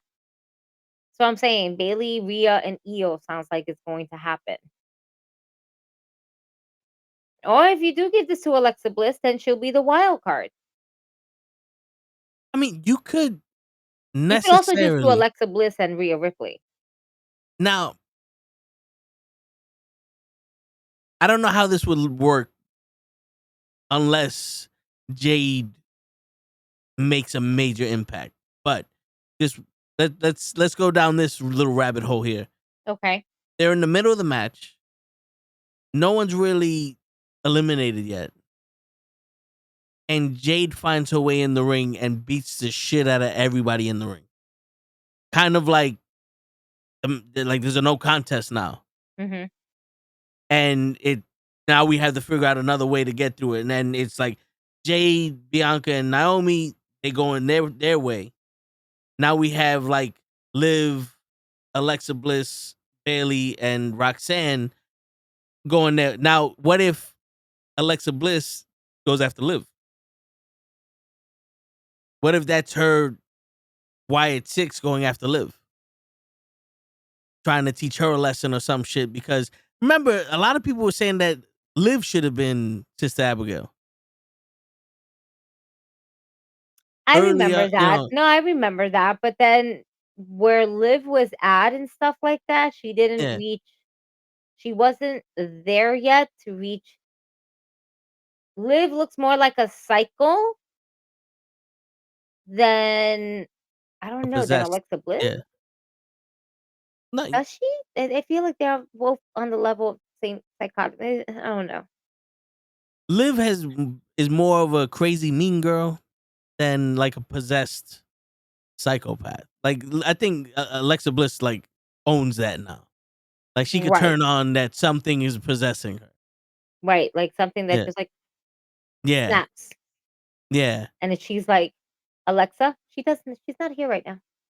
Yeah. Like I don't know why that I don't know why that Lily. attracts me. Alexa Bliss versus Liv Morgan WrestleMania for some reason. And then you could probably have maybe a 4-way with Rhea, Bailey, Roxanne, and Io. Maybe. I mean, we don't need a triple threat. Could be just Yeah, that's singular, true. you Yeah. know.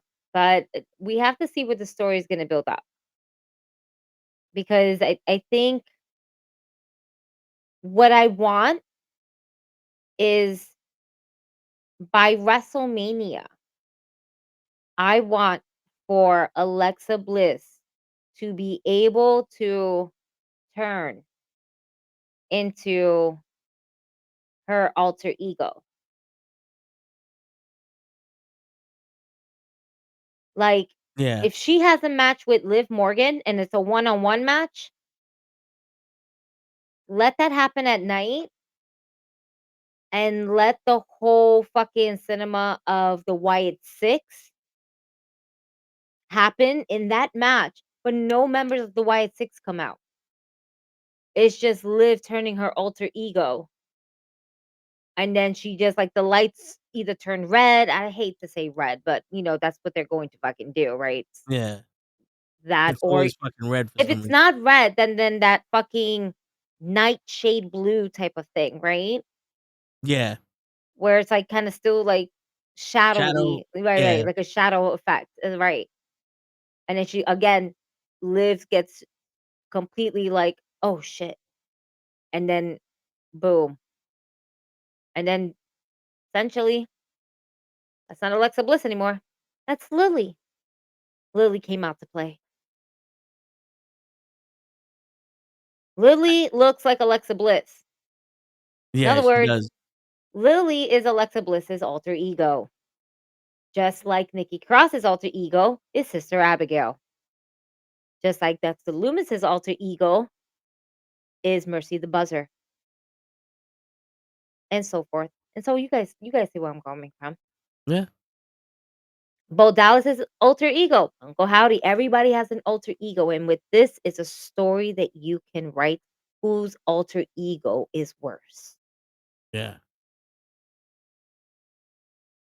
So I would like for that to happen at WrestleMania. If we do a match on WrestleMania, if we don't do it on match on WrestleMania, that's fine. If we do it the Raw after Mania, that's cool with me too.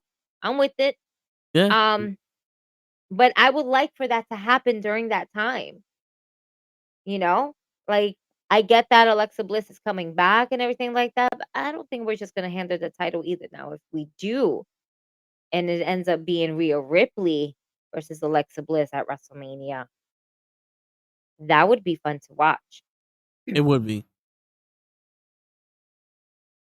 But Because but let me. I mean, I hate to say it like this, but would it feel like it's another Liv Morgan versus Rhea? And then I'm only saying that because of similarities of height, yeah. size, blonde hair. I don't think so, because Alexa Bliss has that psychology that Liv Morgan doesn't. So Mhm. I think it would almost be like, this is the last of the 4 horsewomen that Rhea, like, this is the Harley race out of the 4 horsewomen that Rhea has to, finish that era of wrestling with. You know what I'm saying? Because she pretty much wrestled all of the 4 horsewomen in that era of NXT, but Alexa Bliss was there also, and she's one of the top females. Like, she's that. There's People one don't left. realize that she was in NXT way before the whole 4 horsewomen started. Yeah. And if anything, she was the 5th horseman. That's what they like to say. I'm like, she's the first Alexa Bliss. Oh yeah, yeah, yeah. Because I always go back to when Dusty Rhodes was in the Hall of Fame, and he's like, "Yo, let's make it official. Me and Harley Race are part of the 4 Horsemen now." Mhm. So it's like Alexa Bliss will be at the Hall of Fame, like, I'm a part of the 4 Horsewomen, you know. But yeah, I see. I think maybe just because I know, like, Alexa Bliss has more than Liv Morgan. Mhm. Not more, but different Mhm. than Liv Morgan. To me, it wouldn't feel like another Liv Morgan versus Rhea Ripley. Okay. And plus, Dominic won't be there. Yeah. That's the big part of their storyline is Dominic. Yeah. Tom Tom's in everywhere, Yeah, which he's been doing great, by the way. So he has. I'm like waiting for it. I'm like, I mean, listen, he's been doing a lot better. He's been more serious as a heel now. He's not fucking smiling for no reason, like, the giddy smile. I think Liv helped him out a lot, and having Raquel there with that little dynamic of Carlito trying to get at Raquel, because now it almost seems like Carlito's Eddie and Raquel's China, but they're not focusing on that so much. It's just like a little hint of it. So it's kind of like, okay, here we get that little nostalgic, story of this shit in the background. imagine like one day, like shit don't go right between Liv and Raquel anymore. Carlito's there, and she actually like, it's like, like not crying in his arms, but just like venting to him, Yeah. and he's just there. That's not cool. That's not cool. Like, you shut up. That's cool. Like, she leaves and he looks at the camera and goes, "Now that's cool." Like he's just consoling her and everything like that. He's just it's gonna spark one day. Yeah, and she just starts Yeah. walking out with an apple. Or like she hugs him, like and like, wait a minute. Ew, get off me. Word. Walk away, mad awkward. Then he's like, yeah, that's cool. Yeah. You see The that? hug. Like, he's looking at what's his name. He's just poking, like, you saw that? You saw that? And Finn's like, I don't care. I don't know why he's Scottish to me now, but yeah. I was about to say that's not a Yeah. Hispanic Puerto Rican accent, sir. Well, I was trying to do Finn's accent, but Oh, Finn. yeah. Yeah, that wasn't good either. No, it wasn't. But terrible. we're gonna blame Ray on that because he left early. Yeah. Okay. Whatever. Shit, that's another one though. Like, what's happening with Finn now? Finn is going to get his solo push.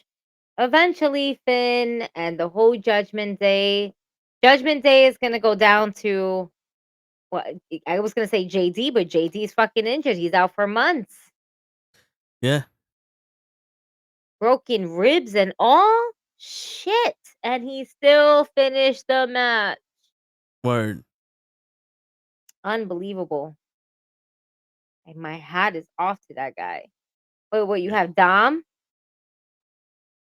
You have Carlito? And then you have Finn. Finn is going to Yeah. be by himself, and it's going to be Dom and Carlito. With the girls. No, the girls are going to go off and do their own thing. I honestly don't see Liv Morgan and Dominic being together after WrestleMania. Yeah. Like once they win the tag titles, I think they're probably gonna be their Yeah. own. I think that's what's going to happen when Liv Morgan and Raquel win the tag team titles. They're just going to be like, yeah, we don't need you guys. We're just going to go now. Yeah. Bye. Gonna be like the Mean Girls. Now, do we make Dom a face or do we give him another girl? No. Dom doesn't need to be with any other women. I think Dom is able to fly the coop by himself now. I mean, he's a bad boy. You know, he went to Listen. jail for those 20 seconds. He did, and I don't know what happened. Yo, whatever happened to his tattoo? The He tears, replaced it with the mustache. the tears of all of his fallen brothers wiped it away. Yo, I am weak. Like, bro, you really showed up with a fucking teardrop tattoo. That is so funny. Nah, but Dom and Carlito will always be heel. Not to say always be heels, but in this momentum and in this moment, they will be heels. And that's it. That's exactly what's gonna end up happening. Dom is gonna end up just being in a tag team with Carlito. I mean, I And can see that. yeah, like and it could work. They can do this together. I don't see why not. You know? I mean, if you're gonna push Finn, that's what's gonna end up happening. And then when JD comes back, he comes back. Now, whether he comes back as the Judgment Day or by himself, then most likely it's just gonna be him by himself and whatever. We would have to see where he lines up when he comes back. Yeah. You can't write anything for him. Not until he's cleared. And then we can try to figure out what to do. Because it kind of looked like, if anything, Finn and him were leaving. Like, they looked like they were going to be like, we're going to do our own thing. Right. And I do believe that might have been the plan. But unfortunately, JD Dunham did get injured, and maybe these plans now have derailed. Yeah. Or JD was gonna stay, and they were gonna be a trio. Finn was gonna be off on his own thing, but maybe now they're not gonna do that. So we just have to see how it's gonna play out and everything. You know. What else happened in wrestling? Let's see. Logan Paul is the last person to be. No, Friday. Wait, 2, 3, 4, 5, 6. 2, 3, 4, 5. Oh yeah. So we got all six of them now. Rollins was the last one to be. Yeah. Yeah. Cena, Punk, McIntyre, Logan Paul, Damian Priest, and Seth Rollins, and this is to go up against Cody Rhodes. Yeah. Adrenaline. Now, in the zone. If Cena doesn't fight Cody Rhodes, I feel like it's Cena versus Punk.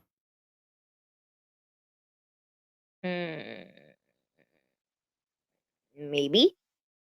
But do we get Drew versus Cody at Mania?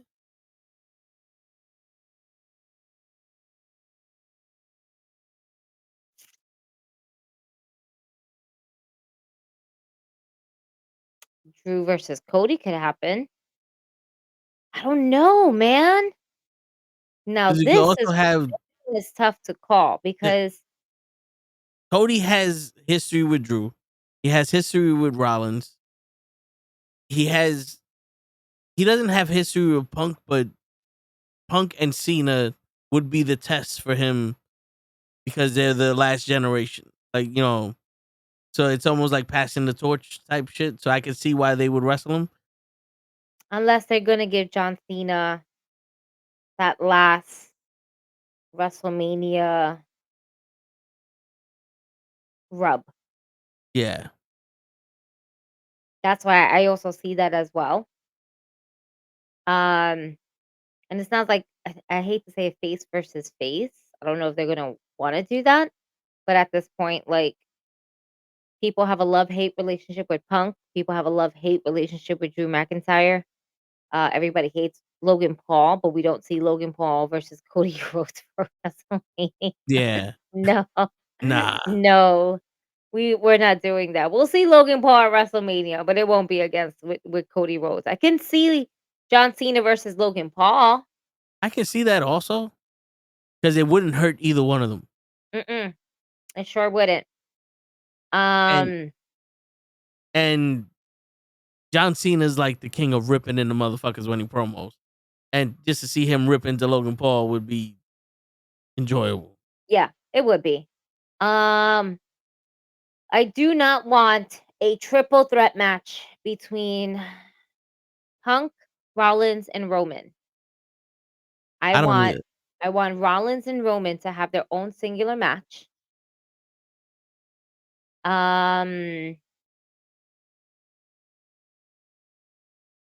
Who else is Drew McIntyre beefing with? It seems like everyone. Like Maybe you it can is put Drew him with anybody. McIntyre that goes over. But does Drew McIntyre beat Cody at Mania? And he takes another loss at Mania? To be honest with you, I don't see how he loses. With the way they built this man, I don't see how he loses to Cody. You know what I'm saying? Like, Cody needed damn near the entire fucking Attitude Era to beat Roman.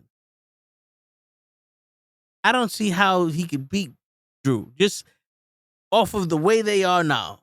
Even with Cody Rhodes being unhinged and turning heel, I don't see him beating Drew because Drew is that Hogan-esque unstoppable fucking force.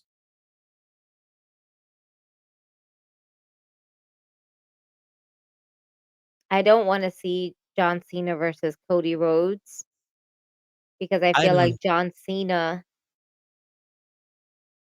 won't win. And I think I don't know what damn. I don't Trying to think think that match. about the last time that John Cena was at a WrestleMania that he didn't win. Austin Theory. He won? Did he win? No, I think. Oh Austin no, Theory Austin beat him. Theory. Yeah. Austin Theory's Yeah, talking about how he I won. I beat yeah. John Cena. That was the last thing he did. No, I'm talking about at WrestleMania though. No, I'm talking about Austin Theory. That was the last Oh, thing he did out of with any, that meant anything. anything relevant. Yeah. Heard. Um, To see, be honest with you, I think I can bear Drew versus Cody more than Seth versus Cody right? or Same. like Cena and Punk versus Cody. Cena and Punk versus no. They kind of been doing Drew and Cody secretly cutting promos on each other for a year now. Like this is like they have There's some build up to it. yeah. Absolutely. There's a lot of build up to it. some hidden Like build a up. whole calendar year, and the calendar year still has to deal with you're still obsessed with Yeah. Roman. Yeah. And then anybody that whatever, like, and you sided with Roman Reigns, like, Yeah. and then you can hear Kevin was right, and Yeah. then set up. But then let's see. I don't know. I see John Cena versus Logan Paul for WrestleMania. I can even see CM Punk versus Logan Paul. To be quite honest with you, I could I also can see that. I can see that. It depends on how this chamber goes. Yeah, I think that's the reason why Logan Paul's in this chamber to set up a WrestleMania match. yeah, with somebody, Yeah. anybody that whatever. If he pisses off CM Punk, which is we know that he's gonna piss off CM Punk in the match, right? He's a Yeah. heel, and I ain't gonna lie. Hearing him on the podcast with NuKKle, not to say I respect Logan Paul more, but I appreciate the fact that he is learning more about the business and taking it a little bit more serious than just bullshitting like when he first got there. Because even Michael Cole said he was like, "You improved from like the first time I seen you to now," and he was like, "I'm not a wrestler. I'm a stuntman." He'll say it. He's a stuntman. He's like, "I do great stunts," and how there was a lot of talk of when he had to take that dive or that elbow drop from the ring to the announce table, and it was a long ass fucking jump. And how Yeah. everybody in the back was like, "Are you sure you're gonna make it? Are you sure you're gonna make it? Are you?" He's like I do this for a living, right, guys? Like the fact that he's Logan Paul's still a piece of shit, but I said it before, he's still good in the ring for spots, and he makes them look good. That doesn't mean I like the guy. I don't like the guy. He's never done anything personally to me, but the fact that he decided to move to my motherland island and basically take over a beach that was once public and then is now considered as private because that's his home property is bullshit. You should never take away anything from my people, and that's why I feel like he's a piece of shit. Yeah. But I'm not gonna discredit what he's doing in the wrestling ring because he could be a piece of shit in real life too and not care about anybody's life inside of that wrestling ring. Yeah. He doesn't need to take care of them if he didn't want to, but he actually wants to. And I'll give him that. But he's still a piece of shit. So Yeah. what's up, Big Food? Big Food. You remember Big Food? Big Food? I remember Big Food. Yeah, he comes every once in a while. He's on the OGs from when I was streaming. Ah, okay. Yeah. Sorry if I'm mispronouncing it. Big Food. Yeah, there's a lot of emphasis on the O's. Yeah. 4. He's gonna Stone Cold Steve Austin me. Ha. I don't know what that means, but I Big Food. So there's just so many ways that you can go with this, and then Yeah. you do have to figure out what you're gonna do with Damian Priest as well. Because if you're Oh, putting shit. Damian He's in Priest that. in the In that Elimination match. Chamber, Yeah. who is he feuding with? You know what I'm saying? Yeah. Because I forgot he I was in don't. the match. No, I'm looking at his name. Damian Priest is in this, but I don't see Damian Priest versus Cody Rhodes. Not at WrestleMania. Mm-mm. Now Damian Priest. I mean, I don't see him wrestling Logan Paul either. no, he's a face Shit. I don't want him wrestling Cena neither. or Punk because with Yeah. Punk is like, what are you really doing? So, I mean, Damian Priest defeated Braun Strowman and Jacob Fatu, but Jacob Fatu's future is written in the walls with Solo. I think Priest is the guy to take the final pin. Like if Drew does win, I think all of the He's gonna be stories the second to last person to take the pin. yeah, like, all the stories are gonna be definitive, and then Priest is gonna be like, "Maybe he's gonna win," and boom, there goes Drew or something, you know what I'm saying? Or maybe he'll get screwed out of something somewhere from somebody when the cage doors open. And you know they're gonna open. That's why I still have, like, high hopes for Jade Cargill to come in, because I want her to fuck shit up. Yeah. Um, like a storm is coming inside the elimination chamber. Let's make that happen, folks. Let's Yo, make it word. happen. That'd be kinda dope, like, the lights turn off, you get, like, the Undertaker's fucking thunderbolts and all that shit. 'Cause she But then she portrays so starts off much like, fun. a storm is coming, and then her music hits during the elimination chamber. Everybody's gonna be like, "The fuck? Like, get in here, girl. Get in here."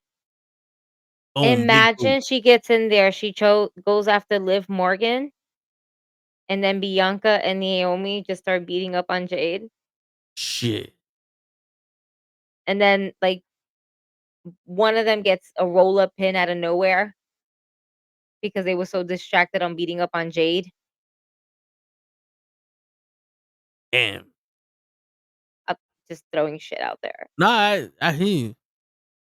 It's good shit. It's good 'Cause then shit. it's like, damn, y'all It's fucked such up good because shit. she bought that it was Liv that did that to her. Y'all coulda got out scot-free and you still fucked her up. Mhm. Mhm. Shit. Oh, man. But we're definitely gonna get more into this next week when we do our prediction show. And Yes. DJ hit me up saying that he had to work today. That's why he didn't come by, but he wanted everybody to know that he said hi. Hey. You know, but that's what makes wrestling right now at the top of his game because we don't know what's gonna happen. No. We don't know anything. And that's what Word. that's good, because sometimes some things can be a little bit too predictable, Yeah, and then they just kind of pull the rug under us and just like, haha, we got you, bitch.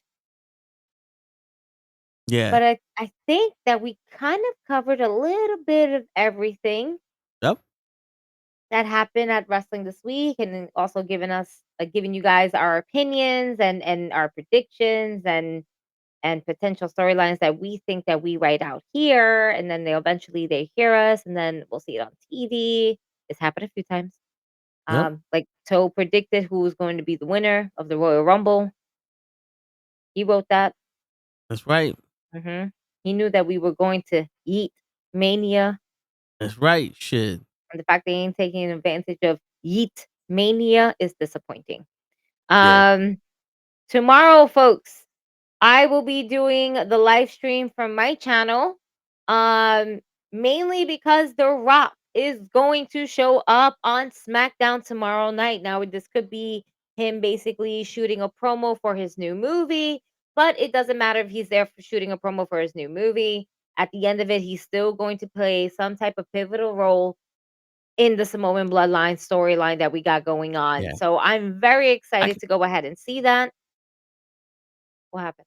I kind of feel like now if it, I don't think this is gonna happen. I think The Rock is gonna do something with Cody, but I kind of feel like The Rock goes to talk to Solo. You know, You think he's like gonna like talk the to Solo? I think he's like gonna talk to both of them. like the High Chief goes like, listen, bro, I get what you did, and I admire it. He wasn't ready. And you know what I'm saying? Like, and it's one of those things like I'm here to broker a match between y'all two because now you have to be punished for what you did. And now Jacob is gonna be the punishment. Maybe. Or maybe he plays Solo, like, with that whole, but you weren't ready for it. Looks at Jacob and he's like, you? You built different. You know what it was like. Yeah, you know what it was like.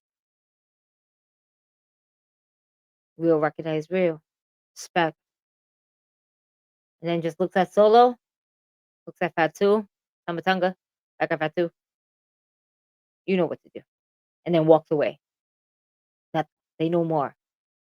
What do you mean what what does he mean by that? What do you know what to do? Like, as if it was a secret thing that The Rock told him. Rock told Jacob Fatu what to do, like on the low, Word. like what to do. Like like nigga, he texts you what to do. What's the next move? Word. Like Whoa. You ain't the he was in tribal contact chief? with Where he was in contact with the tribal chief. That whole Paul when he did the Paul Heyman. yeah, like oh man. I think that would be a dope reason for The Rock to come, but it's probably just gonna be some more bullshit. He's probably Yeah, gonna it cut a is. It promo. really is. And it's just gonna be just bullshit. And then him pumping up his social media page of all the things that he's doing, including drinking Terramana, tequila, and then possibly getting behind the wheels of a car like he did last time. Yeah, We saw you. You're not supposed to drink and drive, sir. word. Raw goes on Netflix, and now we're World goes drinking and on driving, Netflix, and and this is what you're gonna do. yeah, and flying You Toto everywhere. that's it. No, nah, chill. That's not on Netflix. I That's on know, the C-Dub. That's on the local word. channels. You get that for free, and that's bad. Right? Shit. Because I paid for fucking we pay. We paid pay. extra. The fact that this happened on the CW, not on Peacock, Right? didn't happen Shit. on the cock. Why wouldn't you show The Toto on the the cock? P did not end up on the cock. I'm just saying. Word. Shit. I want my money back. No shit.